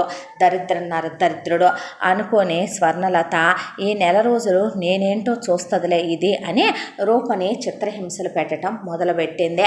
అటువైపున చిట్టిబాబుని కార్తిక్ వర్మ అంటూ తీసుకెళ్ళాడు ఒక ఆయన, జయదేవ్ అనే ఆయన. అలా ఆయన ఇంటికి తీసుకెళ్ళి కారు ఆపంగానే వదిన అని పునీత అని పిలిచాడు. పిలిచేసరికి లోపల నుంచి పరిగెత్తుకుంటూ ఒక ఆవిడతో పాటు మరొక ఆవిడ వచ్చే, నాన్న నా బిడ్డ దొరికాడా మరిది గారు అంటే, వదిన మన బాబు ఇదిగో అక్కడే ఉన్నాడు వదిన, ఒక షాప్ బయట నాకు కనిపించాడు అంటే, ఏమండి పిల్లాడు మెళ్ళో గొలుసు పతకం అలాగే పిల్లాడు ఒంటి మీద బంగారం కనపట్టలేదండి, పోతే పోయిందిలే పోనీ మన బిడ్డ మనకు దొరికాడు అంటే, ఇన్నాళ్ళు ఎక్కడికి వెళ్ళిపోయావు నాన్న, ఏమైపోయావురా అని పిల్లాడిని దగ్గరికి తీసుకొని రూప అంటుంటే, ముందు ఆ రూప ఎవరు మరిది గారు అని అడిగింది చిట్టిబాబు వాళ్ళ అమ్మ. అయితే చిట్టిబాబు అని చెప్పాడు. చిట్టిబాబు కాదురా నువ్వు కార్తీక్ వర్మవమ్మ, మా ఒక్కగానొక్క వారసుడివిరా, అదుగో ఇట్రా అనే పిల్లాడిని తీసుకెళ్ళి నాన్నగారి ఫోటో వైపు చూడు, ఆయన భగీరథ వర్మ, ఇదిగో బాబాయ్ జయదేవ్ వర్మ, నేను అమ్మనమ్మ ప్రభావతి, ఇదిగో పిన్ని పునీత అని చూపిస్తే, మీరెవరు వద్దు, నాకు రూపే కావాలి అంటే వాళ్ళెవరైనా సరే తీసుకెళ్ళి పిల్లాడిని ఇన్నాళ్ళు వాళ్ళ దగ్గర ఉంచుకున్నారేమోనండి. ఆ రూప అనే అమ్మాయి పిల్లాడిని బాగా దగ్గరికి తీసి చూసిందేమో, అందుకే మనం గుర్తులేము కానీ ఆ అమ్మాయి బాగా గుర్తుంది అని పునీత అంటూ ఉండగానే లోపల నుంచి ప్రభావతి తమ్ముడు నాగలింగం, ప్రభావతి తమ్ముడు పెళ్ళాం భద్రావతి, కూతురు సరిత, పెద్ద కొడుకు శ్రీకాంత్, రెండో కొడుకు రవికాంత్ బయటకు వచ్చి ఇదేంటి వీడు కనపడ్డానుకున్నాం, ఇదేంటి వీడు దొరకడనుకున్నాం, మళ్ళీ వీడు దొరికాడేంటి, మళ్ళీ వీడు కనిపించాడేంటి అంటూ బాబు తిరిగొచ్చాడా వదిన అని భద్రావతి అంటే తిరిగొచ్చాడు అని ప్రభావతి ఆనందంగా చెప్పటం మొదలుపెట్టింది. వాళ్ళకే చెప్పటం మొదలు పెడితే రా నాన్న అని పిల్లాడిని తీసుకెళ్ళి స్నానం చేయించి పని వాళ్ళతో ఖరీదైనటువంటి బట్టలు తొడిగి ఆ తర్వాత మళ్ళీ వాళ్ళు గొలిసేసి ఉంగరాలు పెట్టి ఇక బ్రేస్లెట్ అవన్నీ పెట్టి డైనింగ్ టేబుల్ నిండా వంటలతో నింపేసి భోజనం తినమనమని పెడితే తిననంటాడే, నాకు వద్దంటాడే, రూప కావాలని ఏడుస్తాడే. దాంతో డాక్టర్ గారిని పిలిచి చూపిస్తే ఆ రూప అనే అమ్మాయి ఎవరో పిలిపించవచ్చు కదండి అంటే నాకు అక్కడైతే ఎవరూ కనిపించలేదండి అన్నాడు జయదేవ్ వర్మ. కానీ బాబు మనసులో మీరు కూడా గుర్తులేరు, కానీ ఆ రూప అనేవాళ్ళు మాత్రం చాలా గాఢంగా గుర్తుండిపోయారు అన్నాడు డాక్టర్. ఇలా ఎంతకాలం డాక్టర్ గారు ఈ నరకం మాకు అంటే ఇంకా అన్నాళ్ళు అని మనం చెప్పేదే ఉందమ్మా. ఆల్రెడీ నేను ఫారిన్ నుంచి కూడా బోల్డంతమంది డాక్టర్లను పిలిపించి మనం ట్రీట్మెంట్ ఇస్తూనే ఉన్నాం, బాబు మిస్ అయ్యే ముందు వరకు కూడా. మధ్యలో మళ్ళీ మెడికేషన్ ఆపాం కదా, ఇప్పుడు మళ్ళీ తిరిగి మెడికేషను స్టార్ట్ చేసి బాబుకి కౌన్సిలింగ్లు అవి స్టార్ట్ చేయాలి. ఏదైతే గనక ఒక స్ట్రాంగ్ అయిన సిచ్యువేషన్లో బాబుకి ఇలా జరిగిందో తిప్పి ఏదైనా షాక్ లాంటి సంఘటన జరిగితే బాబుకి జరిగిందంతా గుర్తొచ్చే అవకాశం ఉంది. బాబు నార్మల్ మనిషి అవ్వచ్చు, బాబుకి ఏమి పుట్టుకతో ఉన్న లోపం కాదు కదా ఇది అని డాక్టర్ గారు మందులు ఇచ్చి వెళ్ళాడు. కానీ చిట్టుబాబు రోజంతా రూప అని కలవరిస్తూ ఏడుస్తూనే ఉంటున్నాడు. ఏం పెట్టినా తింటల్లా, వాళ్ళ దగ్గరికి తీసినా తోసేస్తున్నాడు వాళ్ళనే. ఏంటిదంతా మరిదిగాడు, నాకేంటి ఈ చిత్రకోత అనే ప్రభావతి కూర్చుండిపోయింది. ఇక చిట్టిబాబు విషయానికి వస్తే చిట్టిబాబు వైపే కొరా చూస్తూ నాగలింగం భద్రావతి ఒక గదిలోకి వెళ్ళారు. అర్ధరాత్రి సమావేశం పెట్టారు అక్కడ. వీడు తిరిగి రాడు అనుకుంటే ఈ దరిద్రం మళ్ళీ తిరిగి వచ్చిందేంటయ్యా అంది భద్రావతి. తిరిగి రాగానే సరిపోయిందేంటే, ఇల్లలకంగానే పండగ అయిపోయిందా అన్నాడు నాగలింగం. అసలు ఎక్కడి నుంచి మొదలైన బ్రతుకులు ఎక్కడ దాకా వెళ్ళి ఆగినే అన్నారు కొడుకులు. ఎక్కడ దాకా వెళ్ళి ఆగేదేముందరా, మీ మేనత్త ప్రభావతి, మీ నాన్న నాగలింగం తినటానికి తిండి కూడా లేని ఒక గుడిసెలో ఏ పూటకు ఆ పూట నూకలు సంపాదించుకొచ్చి వాళ్ళ నాన్న గంజి పోసి వీళ్ళని బ్రతికించటమే కష్టమైన బ్రతుకుల్లో పుట్టి పెరిగారు. అలాంటి మీ మేనత్త ప్రభావతి అందచందాలు చూసి ఒకసారి గుడికి వెళ్ళినటువంటి మీ మేనత్తనే అక్కడికి వచ్చిన జమీందారు భగీరథ వర్మ చూసి ఇష్టపడ్డాడు. ఇష్టపడటంతోనే పెళ్లి చేసుకుని భార్యగా స్వీకరించి తీసుకెళ్ళాడు. అడుక్కు తినే మీ మేనత్త ఒక్కసారి ఏ లెవెల్కి పెరిగిపోయిందంటే కాళ్ళకు వెండి చెప్పులేసి రోజు కాంజీవరం పట్టు చీరలు కట్టి డైమండ్ జడబిళ్ళలు పెట్టి ఒళ్ళంతా డైమండ్ నగలు పెట్టి 7 వారాల నగలు ఎక్కడైనా ఒక్కొక్కటి వేసుకుంటారు. ఒక్కొక్క రోజు ఒక్కొక్క సెట్ వేసుకునే లెవెల్కి మీ మేనత్త ఎదిగిపోయింది. పెళ్ళైన తర్వాత దీనికి చాలా కాలం పిల్లలు లేరు. భగీరథ వర్మకి ఒక తమ్ముడు, వాడే ఈ జయదేవ్ వర్మగాడు. అన్నా తమ్ములు కలిసి మెలిసి ఉంటారు. ఇక లెక్కలేనంత ఆస్తిపాస్తులు ఉన్నాయి. ఆ ఆస్తిపాస్తులు మొత్తానికి కూడా అన్నదమ్ములు ఇద్దరే వారసులు. బోల్డన్ని వ్యాపారాలు కూడా ఉన్నాయి వీళ్ళకే. అయితే జయదేవ్ వర్మ పునీతను పెళ్లి చేసుకున్నాడు. పునీత పెద్ద ఫ్యామిలీలో నుంచి వచ్చిన పునీతకి సంస్కారం ఎక్కువ, అలాగే కుటుంబం విలువలు అనేవి తెలిసిన అమ్మాయిని చూసి చేసుకున్నాడు జయదేవ్. దాంతో తోడికోడలతో బావగారితో ఇంట్లో ఇట్టే కలిసిపోయింది పునీత. అయితే ఎటు ప్రభావతి తల్లి కాకపోయినా పునీతే ముందుగా తల్లి అయింది. అయిన పునీతకి మగపిల్లాడు పుట్టల, 2 ఆడపిల్లలు పుట్టారు, రాణి వాణి. ఆ తర్వాత ప్రభావతికి వాళ్ళు పుట్టాక 4-5 ఏళ్లకి ప్రభావతికి కడుపు వచ్చి ఇదిగో ఈ యదవ కార్తిక్ గాడు పుట్టుకొచ్చాడు. ఆ తర్వాత కాలచక్ర భ్రమణంలో ఇక జయదేవ్ వర్మ కూతుళ్ళిద్దరూ పెరిగి పెద్దవాళ్ళు అయిన తర్వాత వీడికన్నా వాళ్ళు పెద్దోళ్ళే కాబట్టి వాళ్ళకి బోలెడంత ఆస్తిలో వాటా ఇస్తామన్నా అక్కర్లేనంత పెద్ద పెద్ద సంబంధాలు వచ్చినాయి. వచ్చిన తర్వాత అల్లుళ్ళకి ఫారెన్లో బిజినెస్లు ఉన్నాయి. అయితే వాళ్ళు అడక్కపోయినా సరే ఇవ్వాల్సినంత వరకు వాటా అనేదే కూతుళ్ళిద్దరికీ కూడా పెట్టేసి జయదేవ్ వర్మ ఫారెన్లు పంపించేశాడు కూతుళ్ళని పెళ్లి చేసి. ఇక ఆ తర్వాత భగీరథ వర్మ ఒకరోజు ఉన్నట్టుండి యాక్సిడెంట్లో చనిపోయాడు. చనిపోయే నాటికి ఈ కార్తిక్ గాడు చిన్నోడే. ఆ తర్వాత కార్తిక్ గాడే అటు భగీరథ వర్మకి ఇటు జయదేవ్ వర్మకి ఏకైక వారసుడు. రేపు వీళ్ళు పోయినా వాడే తలకొరివి పెట్టాలి, అమ్మకి వాడే తలకొరివి పెట్టాలనే దాంతో వాడిని పెద్ద కింగుని చేయాలనుకున్నారు. ఏకఛత్రాధిపత్యం ఛత్రపతిని చేసి ఏలించాలనుకున్నారు. దాంతోనే వీళ్ళు వాళ్ళు కలిసి వాడిని ఇక పెద్ద పెద్ద స్కూళ్ళల్లో వేసి చదివించడం మొదలుపెట్టారు. అలా చదివించడం మొదలుపెట్టిన వాడిని ఇక చాలా గొప్పోడిగా తయారు చేయాలి అనే దాంతో వాడిని పెద్ద కాన్వెంటుల్లో ఆ తర్వాత పెద్ద కాలేజీల్లో వేసి చదివించారు. చదివించిన తర్వాత వాడిని అమెరికా పంపించారు. అక్కడ MBA చేసి తిరిగి వచ్చేలోపు జయదేవ్ వర్మ బిజినెస్ని భగీరథ వర్మ జయదేవ్ వర్మ కలిసి స్టార్ట్ చేసిన దాన్ని అసలు టాప్ పొజిషన్కి తీసుకెళ్ళిపోయి దాన్ని బ్రాంచులుగా అంచెలంచెలుగా ఎదిగిపోయేలా చేసి వేల కోట్ల రూపాయలకి దాన్ని ఎదిగిపోయేలా చేశాడు. ఈలోపు మనకి తినటానికి తిండి కూడా లేక మనకి జరుగుబాటు లేదు. మీ మేనత్త అంతకుముందు కూడా అప్పుడప్పుడు చూస్తూ ఉండేది మీ నాన్ననే మమ్మల్ని వస్తే. కానీ ఈసారి పరిస్థితి మీ నాన్నకి యాక్సిడెంట్ అయి ఉన్న ఉద్యోగం పోయే మన పరిస్థితి తిరగబడిపోయింది. దాంతో చేసేదేమీ లేక మీ ముగ్గురిని తీసుకుని వచ్చి మీ మేనత్త కాళ్ళ మీద పడితే ఈ ఇంట్లోనే ఉండండి. మీ మేనత్తకి ఎంతైనా మీ నాన్న మాట అంటే గురి, మీ నాన్న అంటే కాస్త ఇష్టం కూడా. దాంతో వచ్చి ఉండండి ఈ ఇంట్లోనే అని అందే. మనం ఇక్కడే ఉంటున్నాం. మీ ముగ్గురిని మీ మేనత్తే చదివించింది తన కొడుకుతో సమానంగా.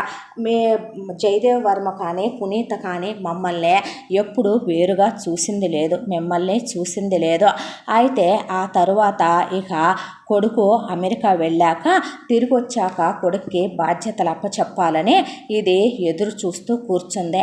అయితే ఇంత దాంట్లో అర్థం కాని విషయం ఏంటంటే వీడసలు బతికి తిరిగి వస్తాడనే అనుకుంది. వీడు ఇలా తిరిగి వచ్చేసి వీడు మళ్ళీ లేని ఆశల్ని వీళ్ళ మనసుల్లో పుట్టించాడేంట్రా, ఆస్తంతా అసలు మళ్ళీ వాడి పరం అయిపోద్ది కదా. ఇప్పుడు డాక్టర్లు చూస్తే ఒకవైపున నయమైపోద్ది అంటున్నారు కదా అని అంటే ఆగు, కాలం చాలా వాటిని నిర్ణయిస్తుంది, ఎందుకే కంగారు పడతావు అన్నాడు నాగలింగం.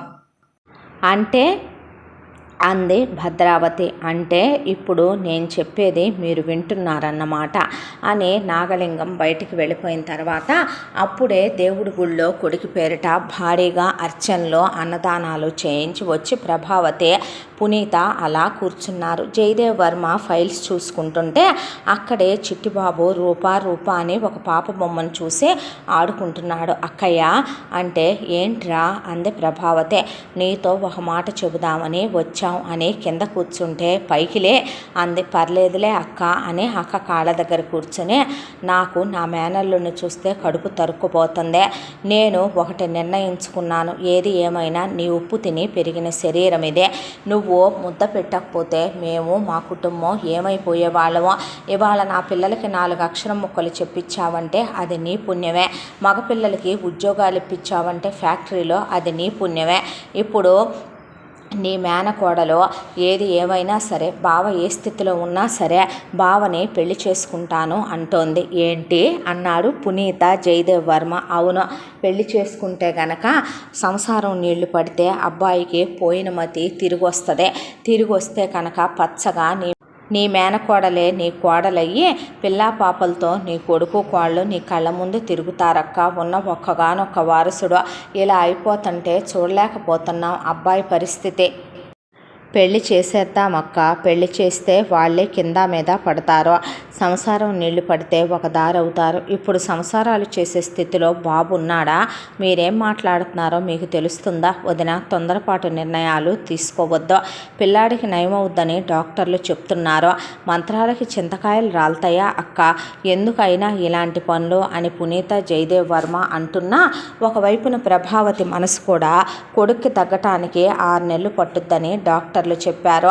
తన తమ్ముడు చెప్పినట్టు పెళ్లి చేస్తే భార్య సాన్నిహిత్యం, సంసార సుఖం ఇలాంటివన్నీ తెలిస్తే కనుక అదేదో 3 నెలల్లోనే వాడి మనసు కుదురుకోవచ్చేమో కదా, వాడు త్వరగా మామూలు మనిషి అవ్వచ్చేమో కదా అనే తమ్ముడు మాటలకే చెవి ఒగ్గేసింది. నీకో విషయం తెలుసా అక్క?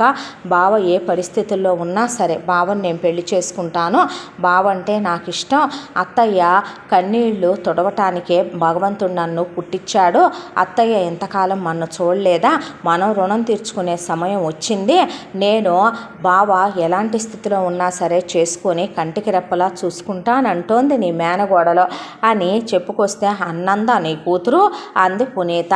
అందలేమ్మా అని భద్రావతి అన్న తర్వాత, ఇక గ్రాండ్గా ఏం పెళ్లి చేస్తాము అంటే, అదేంటి రేపొద్దున అబ్బాయికి తగ్గిందనుకో నా పెళ్ళి ఇలాగా చేసేది అని అడగడా వదిన అనేపాటికి మెహందీలు, హల్దీలు, సంగీతులు ఇలాంటివేమీ వద్దు, కానీ ఒక కళ్యాణ మండపం బుక్ చేసి ఇక ఉన్నంతలో పెళ్ళి మాత్రం బాగానే జరిపిద్దాంలే అనే ప్రభావతి ఇక మరిది గారు ఏర్పాట్లు చూడండి అంది. అది కాదు వదిన అంటే, ఏమోనయ్యా త్వరగా వాడికి తగ్గితే వాడిని మళ్ళీ ఇదివరకటి కార్తీక్లా చూడాలని ఉంది నాకు అన్న తరువాత ఇక వదినకి ఆయన ఎదురు చెప్పలేకపోయాడు. దాంతో ఒక కళ్యాణ మండపం చూసి పెళ్లి ఏర్పాట్లు చేసి శుభలేఖలు కొట్టించి అందరికీ పంచి డిజిటల్ వెడ్డింగ్ ఇన్విటేషన్లు వెళ్ళిపోయినాయి. చాలామందికి మెయిల్స్ మెసేజ్లు వెళ్ళిపోయినాయి. కళ్యాణ మండపానికి అందరూ వచ్చారు. వచ్చిన తర్వాత ఇక చిట్టుబాబుని రెడీ చేసి తీసుకెళ్ళి కళ్యాణ మండపంలో కూర్చోబెట్టి ఆ పక్కనే నాగలింగం కూతురు సడితన కూర్చోబెడితే పెళ్ళిళ్ళ పేరయ్య మంత్రాలు చదువుతున్నాడు. కూర్చున్నాడన్న మాటే కానీ చిట్టుబాబుకి రూపే గుర్తొస్తోంది. ఆ రోజు తన పక్కన రూపని కూర్చోబెట్టడం, ఆ తర్వాత రూప ఇక వద్దు పిన్ని అమాయకుడు అంటాం, గట్టిగా బలవంతంగా రూపకి తన్ని ఇలా తాళికట్టు ఇలా ముడే అని చెప్పటం. ఈలోపు పెళ్ళిళ్ళ పేరయ్య తాళి కట్టడం వచ్చునా బాబు అంటే ఇలా ముడెయ్యాలని నాగలింగం పెళ్ళాం కొడుకులు చెప్తుంటే మైండ్లో ఒక్కసారిగా అవన్నీ తిరిగిపోతున్నాయి. పక్కనే చూస్తే ఒకవైపున రూపస్థానంలో రూప కాదు, మేనమామ కూతురు సరిత. ఇది రూప కానే కాదు, రూప దీనిలా ఉండదు అనే దాంతో తాళి చేతికిచ్చి కట్టమ్మా కట్టయ్యా కట్టు అంటే, కట్టు నాన్న అని ప్రభావతి అంటే, పునీత ఏమైంది నాన్న అని అడిగితే, రూప నువ్వేం చెప్తున్నావో నాకు అర్థం కాదు, నా బతుక్కి నువ్వు చెప్పేది అర్థమైనా నేను నీ బాధను పంచుకుందురా నాన్న, ఆ తాళంట కట్టయ్యా అంది పునీత. లేదు అని రూపకి తాళి కట్టడం, రూపతో తను శారీరకంగా కలవటం, రూప దగ్గరికి తీసుకోవటం, రూప తనకి నోట్లో అన్నం పెట్టడం, రూపతో నవ్వుతూ ఆడుకోవటం అన్నీ గుర్తొచ్చి, ఇది రూప కాదు, నాకొద్దు, నేను ఈ తాళి కట్టను అని తాళిని అక్కడే అగ్నిహోత్రం ఉంటే అందులో ఇసిరేసి తల మీద ఉన్న తలపాగా విసిరి కొట్టి అక్కడి నుంచి కళ్యాణ మండపంలోంచి పరిగెత్తుతుంటే, మనుషుల్ని పట్టుకోండ్రా అన్నాడు జయదేవ్. నేను వద్దని చెప్తూనే ఉన్నాను వదిన గారు, మీరు అస్సలు వినలేదు, పిల్లాడికి ఏమన్నా అయిందంటే ఏమైనా ఉందా అని అంటూ ఉండగా, ఆగు బాబు కార్తీక్ బాబు ఆగయ్యా అని వెనకాల మనుషులు పరిగెడుతూ ఉండగా రోడ్డు మీదకి పరిగెత్తుకుంటూ వచ్చేసి ఎదురుగా వస్తున్న కారును చూసుకోకుండా కారు గుద్దేసింది చిట్టుబాబుని. గుద్దేపాటికి కింద పడిపోయాడు. కారు వాళ్ళ తప్పేమీ లేదు, అంత హడావిడిగా చూసుకోకుండా వచ్చింది తమ పిల్లాడే కాబట్టి వెంటనే అంబులెన్స్ బుక్ చేసి అక్కడి నుంచి హాస్పిటల్కి తీసుకెళ్తే డాక్టర్ గారు చెక్ చేసిన తర్వాత ఇప్పుడు రోడ్డు దెబ్బ తగిలింది తలకి, అసలు పిల్లాడికి ఏమైనా అయితే బ్రతుకుతామో వదిన, మనకంటూ ఉన్న ఏకైక వారసుడు వాడే అయితే ఎందుకు ఇంత తొందరపాటు నిర్ణయం తీసుకున్నారు మీరు? అక్క నేను వద్దని చెప్తూనే ఉన్నాను కదా, ఎందుకక్క నువ్వు ఇలాగా? ఆ రూప అనే అమ్మాయి కోసం పోనీ మనం వెతుక్కున్నా పోయేది కదా, ఆ అమ్మాయి ఎవరో ఏంటో ఆ అమ్మాయి వచ్చి చెప్పేది కదా, ఆ రోజున మీకు కనిపించలేదండి అంది పునీత. లేదు పునీత, నేను ఆ చుట్టుపక్కల చూశాను, అబ్బాయి ఒక్కడే ఉన్నాడు, ఎవరూ లేరే అన్నాడు ఆయన. అన్న తర్వాత డాక్టర్ గారు బయటకు వస్తే మా బిడ్డకు ఎలా ఉంది అని అడిగారు వీళ్ళ ముగ్గురు. అడిగితే అబ్బాయి నరాలు రియాక్ట్ అవ్వటం మొదలవుతున్నాయి, మేబీ ఒక్క 24 గంటలు టైం ఇవ్వండి, నేను ఎక్స్పర్ట్స్ని స్పెషలిస్టుల్ని పిలిపిస్తున్నాను, పిలిపించే మ్యాక్సిమం ఇక లాస్ట్ ట్రీట్మెంట్ అనుకోండి, మేబీ అన్నీ గుర్తుకు రావచ్చు, తలకు తగిలిన దెబ్బ మీ దురదృష్టం కాదు అదృష్టం అనే అనుకోండి. ఏ షాకులో అయితే అబ్బాయికి అలా జరిగిందో తిరిగి అబ్బాయికి మళ్ళీ అంత పెద్ద షాకు మీరు ఇవ్వటము, రెండోది అలా యాక్సిడెంట్ అవ్వటము, ఈ రెండు ఒకేసారి జరగటాన అబ్బాయి నరాల మీద ఒత్తిడి కలుగుతోంది, మేబీ ఈసారితో అన్నీ గుర్తొచ్చేయచ్చు అని చెప్పాడు డాక్టర్ గారు. చెప్పాక అక్కడే ఉన్న దేవుడి విగ్రహం ముందు పునీత ప్రభావతి వెళ్ళి కూర్చుండిపోతే జయదేవ్ వర్మ పరిగెత్తుకుంటూ ఆయన ఇక దేవాలయానికి పరిగెత్తుకెళ్ళే ఒక్కగానొక్క వారసుడని కూతుళ్ళకి ఫోన్ చేసి తమ్ముడికి తగ్గేలా ఉందమ్మా అని చెబితే వాళ్ళు అమెరికా నుంచి బయలుదేరిపోతున్నావు నాన్న అని బయలుదేరిపోయారు మొగుళ్ళతో. ఇక ఇటువైపున నాగలింగం భద్రావతి సరితకి, ఒకవైపున శ్రీకాంత్ రవికాంత్కి భయం పట్టుకొని బయటికి వెళ్ళి క్యాంటీన్లో కూర్చున్నారు. వాడికి తగ్గుద్దంటాడేంటి డాక్టరు, నార్మల్ అవుద్దంటాడేంటి డాక్టరు, ఆడు చూసావా తాళి కట్టాడేమో, తాళి కట్టకి ఈ వాడు బయటికి పరిగెత్తినా పోయేదే, తాళి కట్టకుండా పరిగెత్తేశాడయ్యా, ఇప్పుడు ఏం చెయ్యాలి, నోరు మూస్తావా నువ్వు, వాడికి జ్ఞాపకం వచ్చిన తర్వాత అసలు జరిగిన విషయంలో మన పాత్ర ఏంటనేది వాడికి గుర్తు రాకూడదని నేను కోరుకుంటున్నాను, మా అక్కకి నా మాట అంటే ఎంత గురో, నేనంటే ఎంత ఇష్టమో అభిమానమో, పుట్టక పుట్టిన దాని ఒక్కగానొక్క కొడుకంటే దానికి పంచ ప్రాణాలు, తేడా ఏదైనా వచ్చింది అందులో మన హస్తం ఏంటి అనేది దానికి తెలిసిందో మన ప్రాణాలతో కూడా ఉండనివ్వదు, అప్పుడు భద్రకాళి అయిపోద్ది, అది నా టెన్షను అన్నాడు నాగలింగం. అని అందరూ కంగారుగా ఉండేసరికి అసలు ఎందుకు వచ్చిన దరిద్రం, అందినంతా తీసుకొని పోదామంటే విన్నాడు కాదు అన్నారు శ్రీకాంత్ రవికాంత్.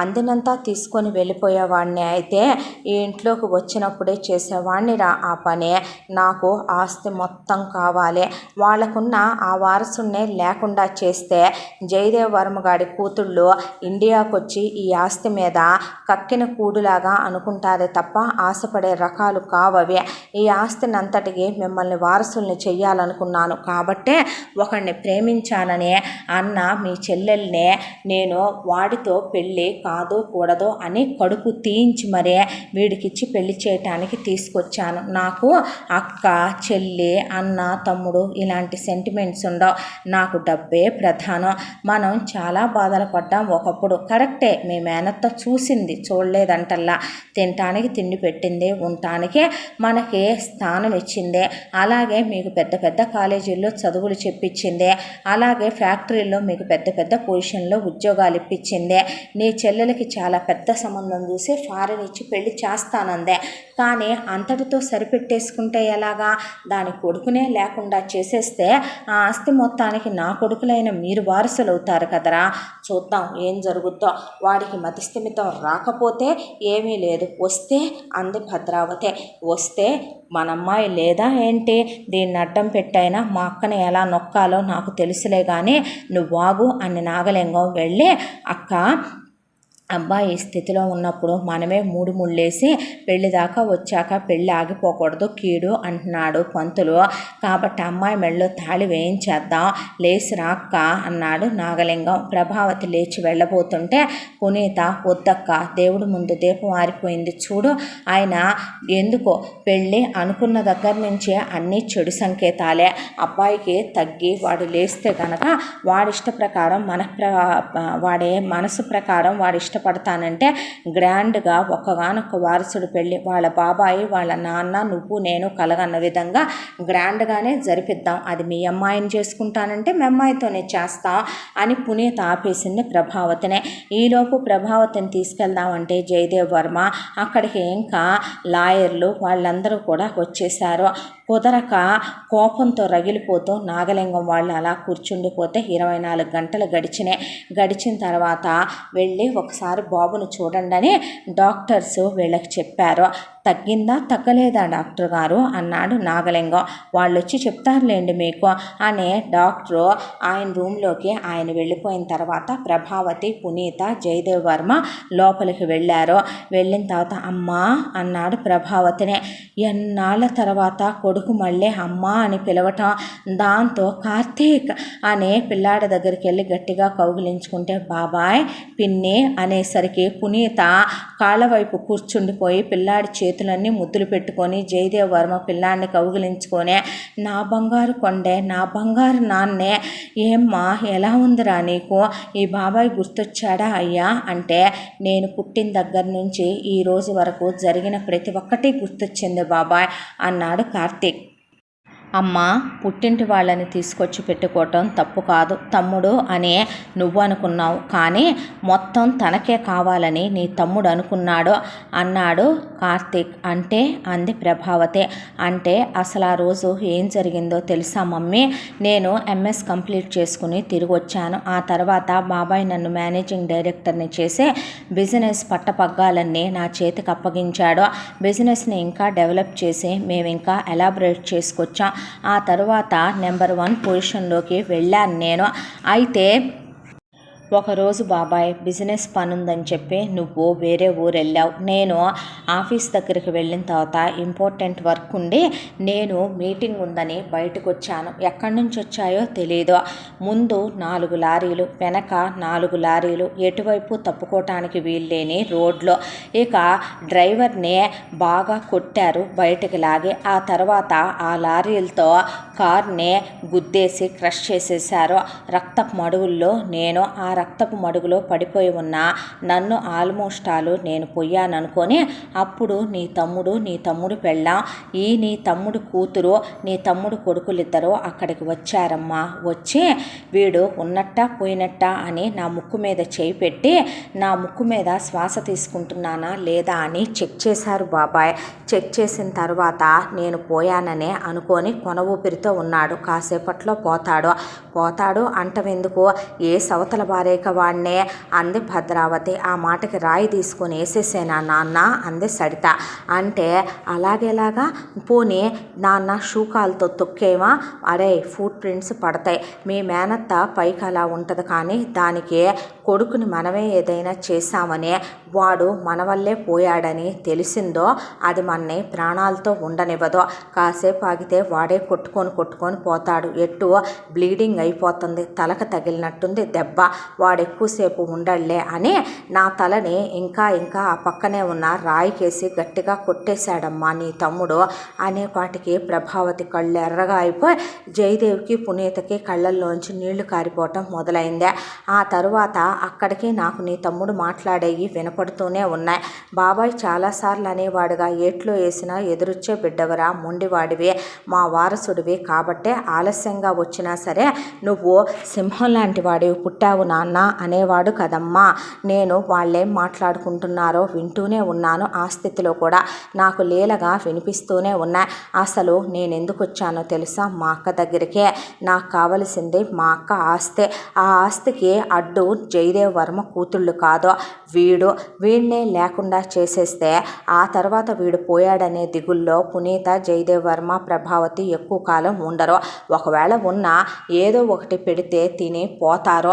ఏ విషయమో కలిపేయటం పెద్ద విశేషమేమీ కాదు. ఆ తర్వాత ఆస్తే ఎటు జయదేవ్ వర్మ కూతుళ్ళో అక్కర్లేదని వదిలేసే పోతారో.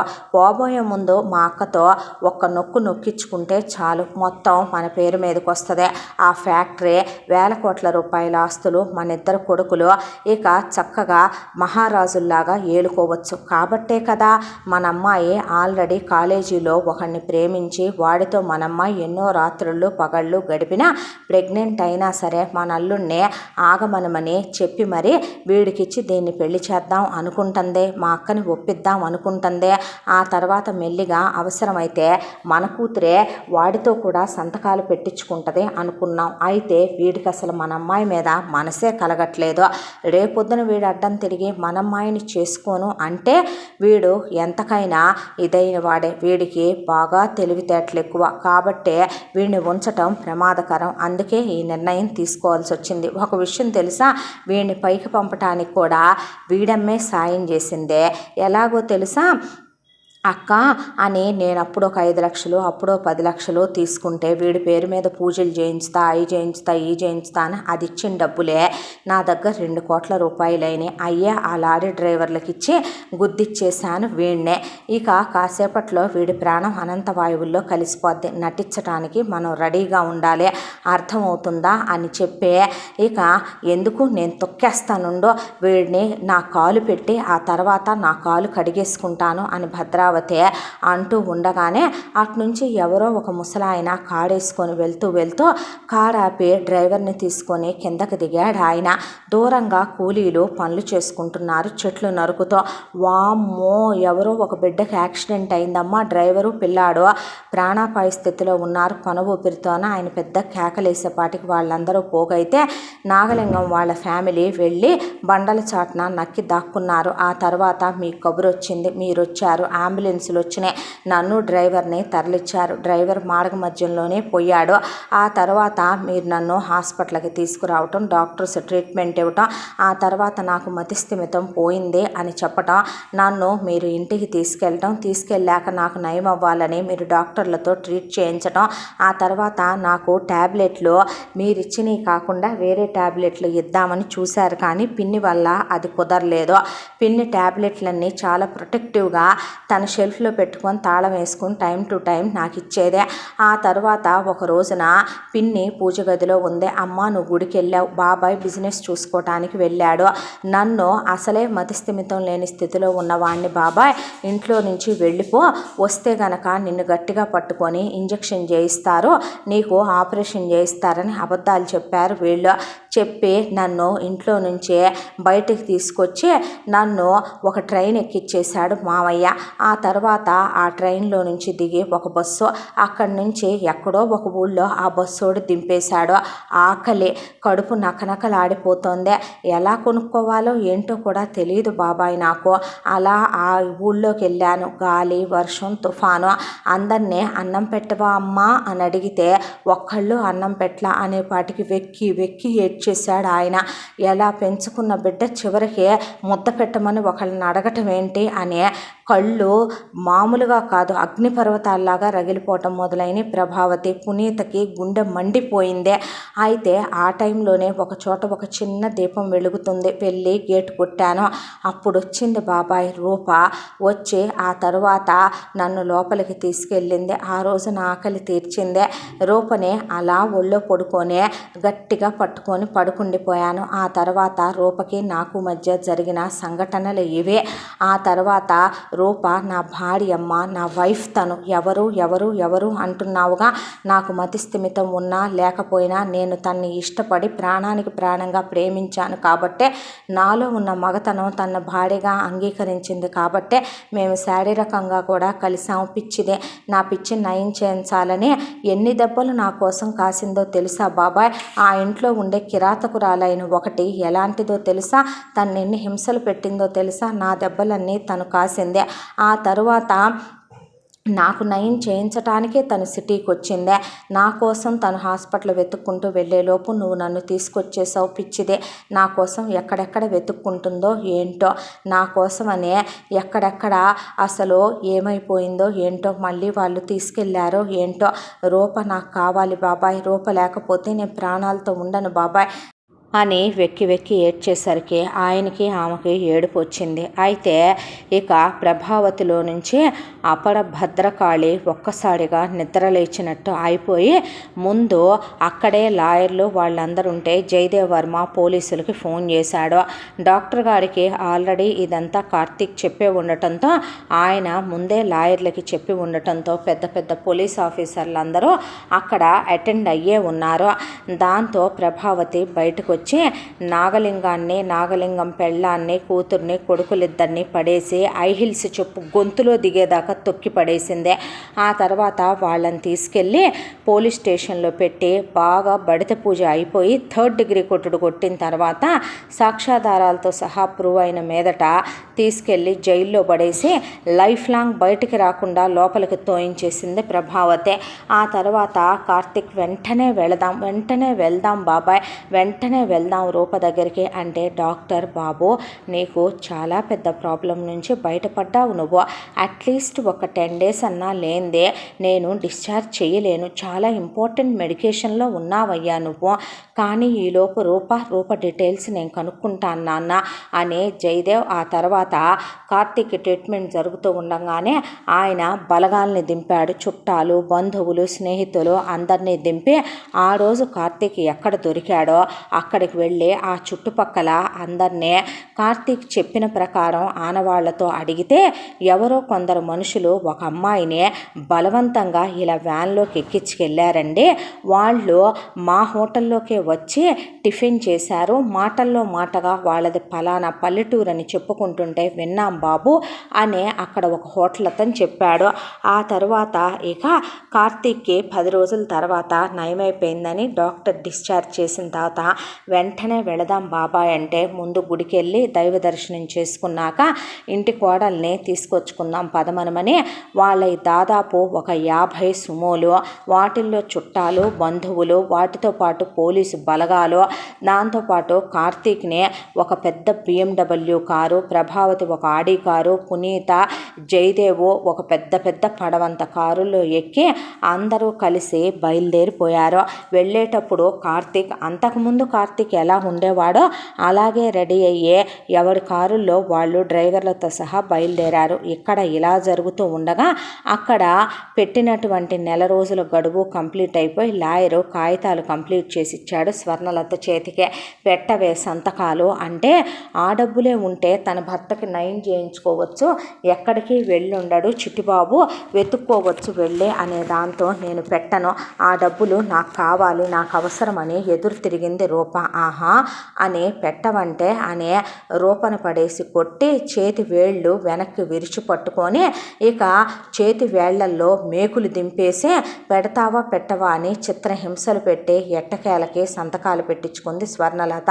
అయిపోయిన తర్వాత ఇంకా పిల్లని వదిలే స్వర్ణలత, ఆ పిల్ల బతుకేదో ఆ పిల్ల బతుకుద్దంటే అప్పుడే అయిపోయిందంటే ఈ ఊళ్ళో మీ అందరు మొగుళ్ళు ఎనడు పోతారో, ఎనడు మీరు ముండమోస్తారో, మీ కూతుళ్ళు ముండమోస్తారో, మీ కోడళ్ళు ముండమోస్తారో, అప్పుడే అయిపోయినాయా మీ బతుకులు, మీ లెక్కలు తేల్చకుండా వదిలేశాను అనుకుంటున్నారేంటే, మీ అందరికీ దీని మీద వల్లమాలిన జాలి కలిగి తల్లి లేని బిడ్డని నేనేదో చిత్రహింసలు పెడుతున్నానని మీ అందరికీ నేను ఎదురెళ్ళి వేసుకోవటమే తప్ప మీలో ఒక్కళ్ళు కూడా నన్ను ఏ రోజు పునిస్త్రీగా భావించే శుభకార్యానికి నన్ను పిలవలేదు కదో, మీ అందరి దృష్టిలో నేను విధవనే కదో, నువ్వు విధవ్వే ఏంటి, నువ్వు విధవ్వే కదా మొగుడు పోయిన తర్వాత, అలా అని మేమే రోజు అనుకోలేదు, మంగళకరమైన ఆలోచనలున్న ప్రతి ఒక్కళ్ళు ముత్తైదే, కానీ నువ్వే బరితెగిచ్చి దుబాయ్ సెంట్లు, బొడ్డు కిందకి చీరలు, లోనెక్కు బ్లౌజులు, హైహిల్స్ చెప్పులు నువ్వే విచ్చలవిడిగా ఉండేదానివే, మేమెప్పుడు నిన్ను అలా చూడలేదే అని ఊళ్ళో వాళ్ళంటే మీకు ముఖ్యంగా దీనికి ఇది నాకు మాటకు మాట ఎదురు చెప్పినందుకు, ఇది ఇంట్లో నుంచి పారిపోయినందుకు, ఇంట్లో నుంచి పూచిక పొల్ల పోతేనే నేను ఊరుకోను, అలాంటిదే ఇది నేను రోజు వేసుకునే పథకం కాజేసుకెళ్ళినందుకు, మా అమ్మ ఆస్తని మా నాన్న ఆస్తని దీనికి మాటలు వచ్చినందుకు, దీని మొగుడు ఎటు పోయి ఉంటాడో ఆయన పోడు, నువ్వు ఆ మాట అంటే నిన్ను నేను నరకటానికి కూడా వెనకాడను. అమ్మ రూపా ఎందుకే దానికి ఎదురు చెప్తావో, పర్వాలేదు మీరెటు దీనికి ఎదురు చెప్పలేరు, ఉంటే ఉంటా, పోతే పోతా, నా మొగుడు మాత్రం పోలా, పోతే నా గుండె ఆగిపోద్దిగా, నేను బతికే ఉన్నానంటే ఆయన బతికే ఉన్నాడు అంటే, అవునా ఇప్పుడు నిన్ను నిన్ను మొగుడు ఉన్నాడో లేడో తెలియని స్థితిలో నీ బతుకెట్టు ఉంది కాబట్టి నిన్ను ఊరందరి ముందు ముండమోయించి చూపిస్తానే అంటే నేనెందుకు ముండమోస్తాను, నా మొగుడు బతికున్నప్పుడు అందే రూప. అనేసరికి ఎలా ముండమోస్తావో చూద్దువుగానని తన వదిన కూతుళ్ళు ముగ్గురు తను కలిసి పెడరెక్కలు విరిచి రూపని ఊళ్ళో ఉన్న ఏటి దగ్గరికి ఈడ్చుకెళ్ళి రూప చేతులకున్న మట్టి గాజులు పగలగొట్టి తల్లో ఉన్నటువంటి పూలు తుంపేసి రూపకి మొహాన బొట్టు చెరిపేసి కాలిమెట్టెలు పీకి మెళ్ళో తాలి తెంపేసి రూపకి గుండు కొట్టమందే ఊళ్ళో ఉన్నటువంటి క్షురకుణ్ణి. నేను భర్త లేని ఆడవాళ్ళకే శిరోముండనాలు చెయ్యనమ్మా, ఎందుకంటే అది ఏ వేదాల్లోనూ లేదు, అది మహాపాపం పాతకం కూడా. అలాంటిదే భర్తన్న ముత్తైదైన పిల్లకి నేను అలాంటి పని చేశానంటే నా తరతరాలు సర్వనాశనం అయిపోతాయి, నేను సచ్చినా చేయను ఆ పని అంటే ఒక్క తన్ను వాడిని తన్ని వాడి దగ్గర ఉన్నటువంటి క్షురం చేసేటటువంటి కత్తి తీసుకుని రూప తల మీద పెట్టిందే. పెట్టేసరికి ఒకదాని తర్వాత ఒకటే కార్లు అక్కడికి వచ్చి ఆగినాయి. వెనకమాల పోలీస్ జీపులు, వెనకమాల బోలెడన్ని సుమోలు వచ్చి జనాలందరూ దిగి అక్కడికి రూప అన్న గొంతు వినే ఒక్కసారిగా రూప అలా లేచి నుంచుంది. ఒళ్ళంతా దెబ్బలు, రక్తం కాడిపోతున్న గాయాలు, ఒకవైపున పసుపు కుంకాలు తుడిపేసిన రూప వెంటనే అక్కడికి వచ్చిన అతన్ని ఎవరనేది పోల్చుకోలే. ఇక మనిషి చూస్తే ఖరీదైన బూట్లు, సూటు, దానికి తోడు చేతికి ప్లాటినం బ్యాండ్, వేళ్ళకి డైమండ్ రింగ్స్, మెల్లో ప్లాటినం డైమండ్ చైన్స్. ఇక మనిషి కూలింగ్ గ్లాసులు పెట్టుకుని అలా ఫార్మల్ హెయిర్ కట్లో క్లీన్ షేవ్లో ఉన్నటువంటి అతన్ని చూసే అసలు గుర్తుపట్టలా. నేనురా నీ చిట్టిబాబుని అనేసరికి చిట్టిబాబు అని గట్టిగా కౌగిలించుకొని నువ్వు బతికే ఉన్నావా చిట్టిబాబు, నేను చెప్పానా నా చిట్టిబాబు బతికే ఉన్నాడనే.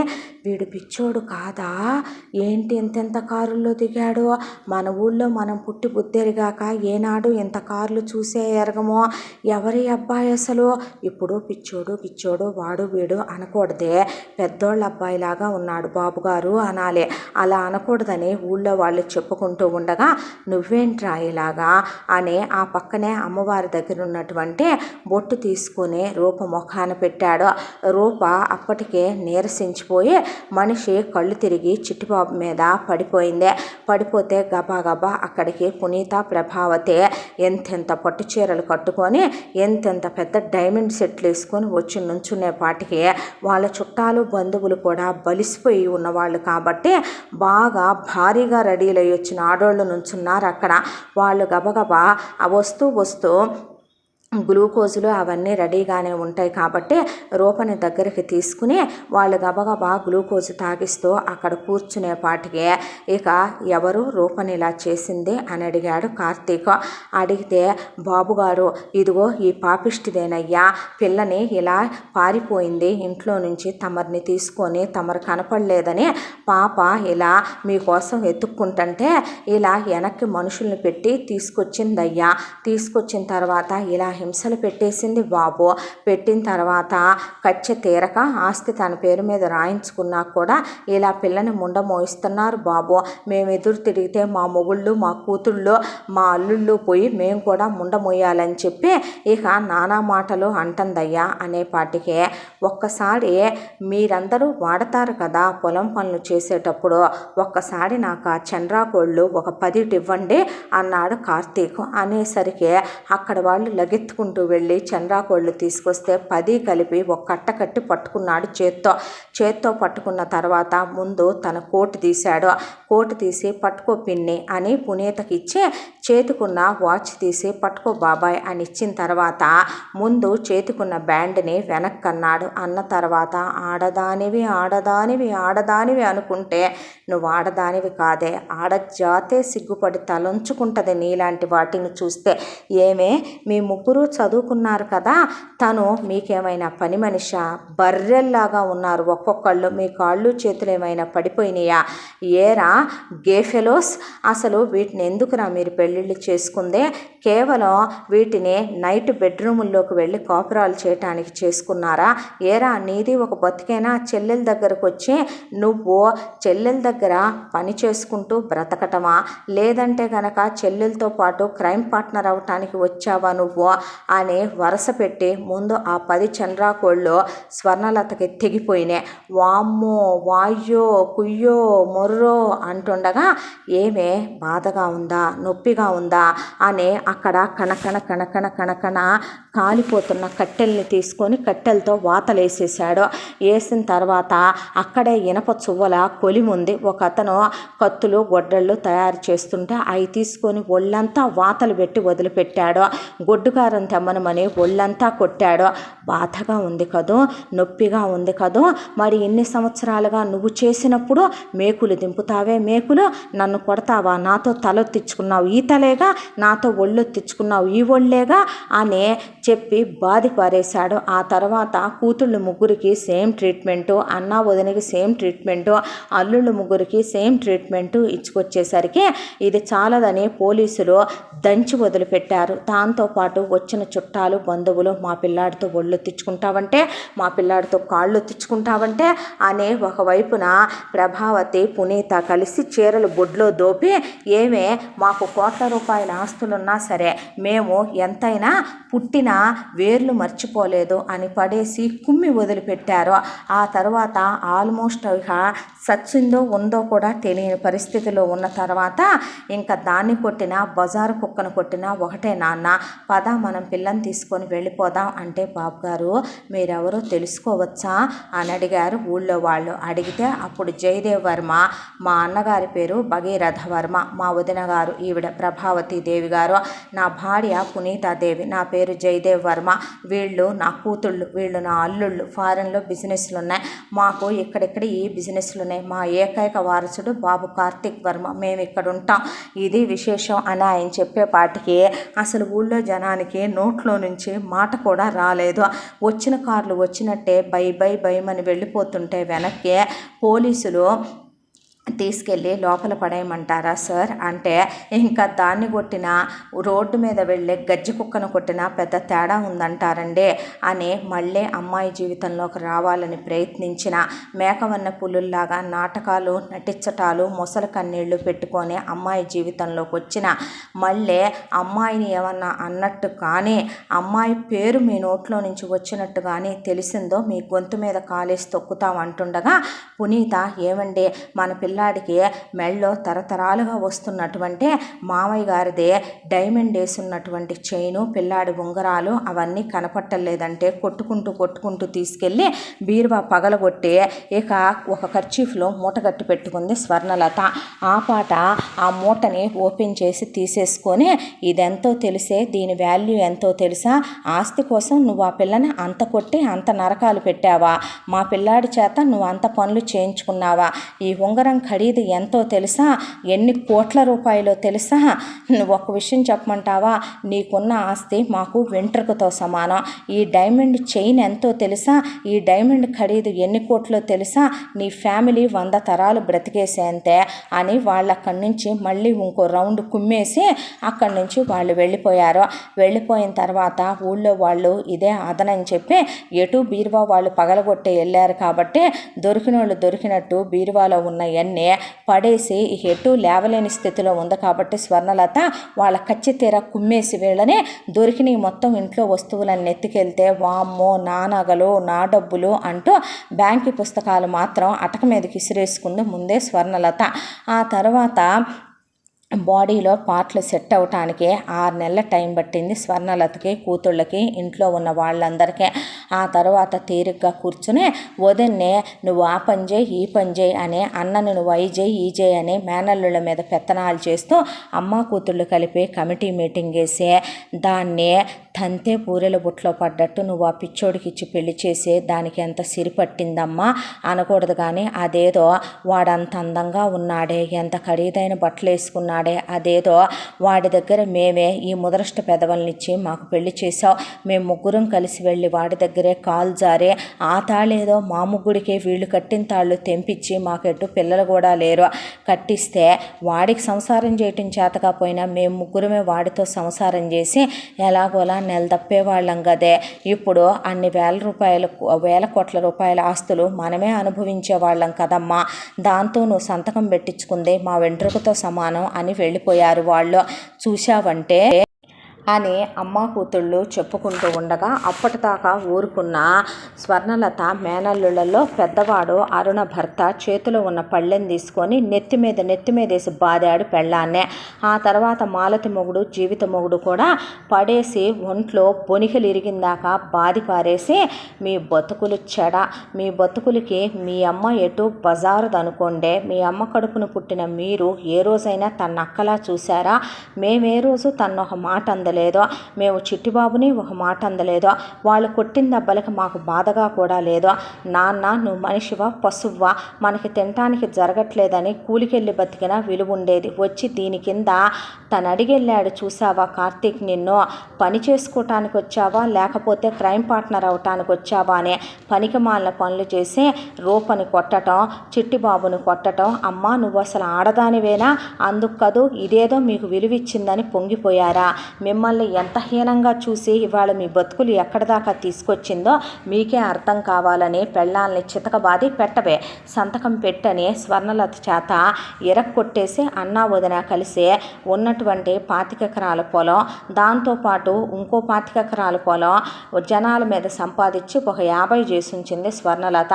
ఆ 50 ఎకరాల పొలానికి తోడు ఓ 10 ఎకరాలు రీసెంట్గా కొందే, మొత్తం 60 ఎకరాలని ముగ్గురు కూతుళ్ళకి కాకుండా అల్లుళ్ళ పేరు మీద 3/20 రాయించేసుకొని ఇక అన్న వదిన కలిసి బాది పారేసి ఉన్న బంగారం అంతా వదిన హ్యాండ్ ఓవర్ చేసుకొని ఇక నుంచి నేను అత్తగానే ఉంటాను, ఆయన మావగానే ఉంటాడు, మా వ్యవసాయం పనులు మేమే చూసుకుంటాం, ఇంటి పని వంట పని గేదెల పని నువ్వే చెయ్యాలి, ఇక నుంచే ఏమే అందాలు తగ్గుతాయి బిగుతులు తగ్గుతాయి అని పిల్లల్ని కండ్రా అని తీసుకెళ్ళి బలవంతంగా కాపురాలు చేసి బర్త్ కంట్రోల్స్ వాడకుండా ఒక్కొక్కళ్ళకి 2 ముగ్గురేసి పిల్లల్ని కనిపడేసి ఆ తర్వాత ఇల్లు పిల్లలు మొగుడు సంసారం అని నోరెత్తితే కూర్చుంటే తన్ను నుంచుంటే తన్ను తంతూ డైరెక్ట్గా పద్మ వాతలే వేస్తూ ఇక మీ అమ్మ కొట్టినప్పుడు మీ అమ్మ తిట్టినప్పుడమ్మా పక్కన వాళ్ళని నొప్పి అనిపించలా అని ఒకవైపున భుజంగం స్వర్ణలతను బాధిపారేస్తూ ఏ రోజైనా మొగుడికి పెళ్ళాంగా ఉన్నావంటే, ఏ రోజైనా సవితి కూతుర్ని కూతురులా చూసావా, మేము వస్తే మమ్మల్ని మనుషుల్లా చూసావా, మా కొడుకుల్ని ఎప్పుడైనా అల్లుళ్ళలా చూసావా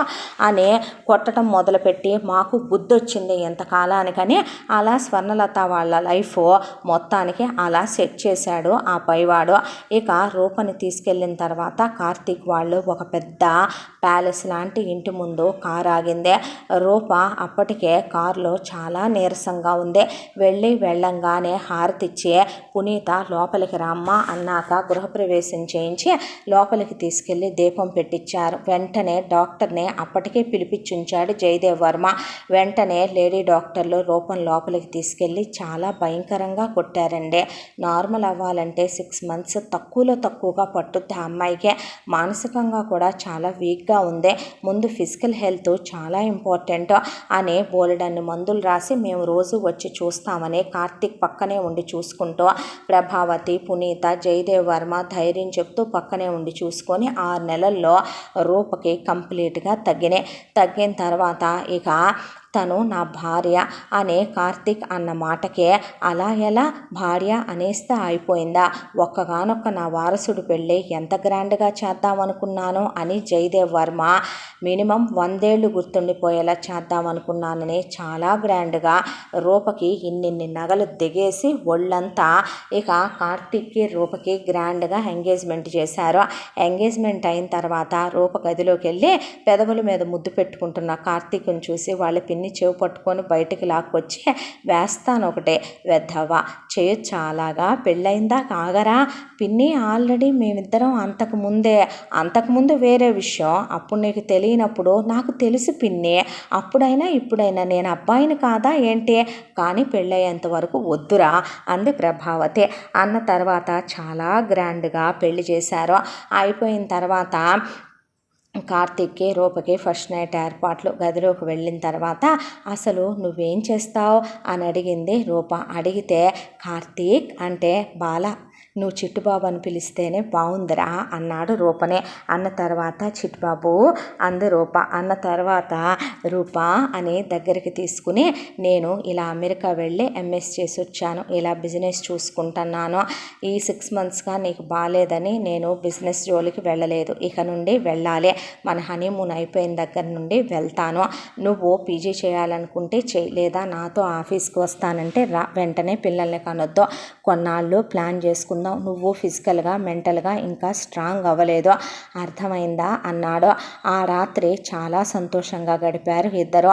అయిపోయిన తర్వాత ఇక ఇంట్లో సత్యనారాయణ వ్రతం అయిపోయి ఇక ఇద్దరూ కలిసి వాళ్ళు హనీమూన్కి వెళ్ళారు. 3 నెలలు హనీమూన్కి వెళ్ళొచ్చిన తర్వాత హ్యాపీగా ఇక కార్తీక్ ఎక్కడికి వెళ్తే అక్కడికి రూపని వెంట తీసుకెళ్తూ తన భార్యతో చాలా ప్రేమగా ఉంటూ రూపని కాలు కింద పెట్టనివ్వకుండా దేవతలా చూసుకుంటున్నారు.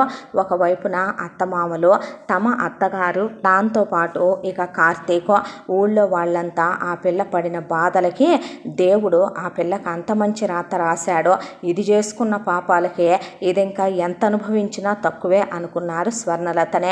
జయదేవ్ కూతుళ్ళు కూడా వచ్చి వాళ్ళు డైమండ్ సెట్లు రూపకి గిఫ్ట్గా ఇచ్చి హ్యాపీగా ఉండమని బ్లెస్ చేసి, తప్పకుండా మేముండే ఫారెన్ మీరు రావాలి, వచ్చి మా తమ్ముడితో సహా కలిసి ఉండి వెళ్ళాలి ఒక 6 months అని చెప్పి మరీ వెళ్ళారు. ఆ తర్వాత కొంతకాలానికి రూప ప్రెగ్నెంట్ అయింది. ఫస్ట్ ఒక బాబు, తర్వాత పాప. ఇక ఆపరేషన్ అయిపోయాక మళ్ళీ వీళ్ళ అందమైన ప్రేమకి ఆపరేషన్ ఫెయిల్ అయి మళ్ళీ ప్రెగ్నెంట్ అయి మళ్ళీ బాబు పుట్టాడు. అలా పునీత, జయదేవ్, ప్రభావతి ఒకవైపున పిల్లల్ని చూసుకుంటూ ఇంట్లో వాళ్ళ రిటైర్మెంట్ లైఫ్ ఎంజాయ్ చేస్తుంటే కార్తీక్ రూపతో అప్పుడు కూడా బిజినెస్ ట్రిప్పులకి వెళ్ళేటప్పుడు వెంట తీసుకెళ్ళటం, అవి కాక ట్రిప్పులకి తీసుకెళ్ళటం. రూప చిన్నప్పటి నుంచి ఏ సంతోషం అనుభవించలేదని కార్తీక్కి తెలుసు. దాంతో ఆమెకి ప్రతి ఒక్కటి కూడా దగ్గరుండి మరీ తీసుకెళ్ళి చూపించేవాడు. ఎప్పుడు ఇది కావాలి అని రూప అడిగిందే లేదు కార్తీక్నే.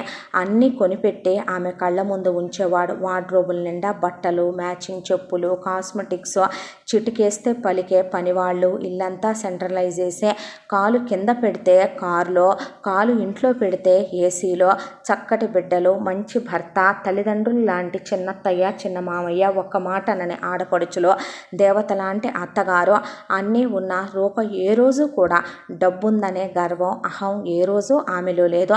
ఒకప్పుడు ఎలాగైతే కనుక ఒదిగి ఉందో, సహనంతో ఉందో, ఓర్పుతో ఉందో, ఈరోజు అలాగే ఉండేది. కార్తీక్ మాత్రం రూపని ఎప్పుడు కార్తీక్ అని పిలవనిచ్చేవాడు కాదు, చిటిబాబు అని పిలిచేది.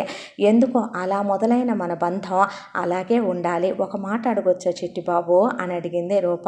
ఏంటి, ఆ రోజు మన ఇద్దరి మధ్య జరిగింది నిజంగా నీకు గుర్తుందా?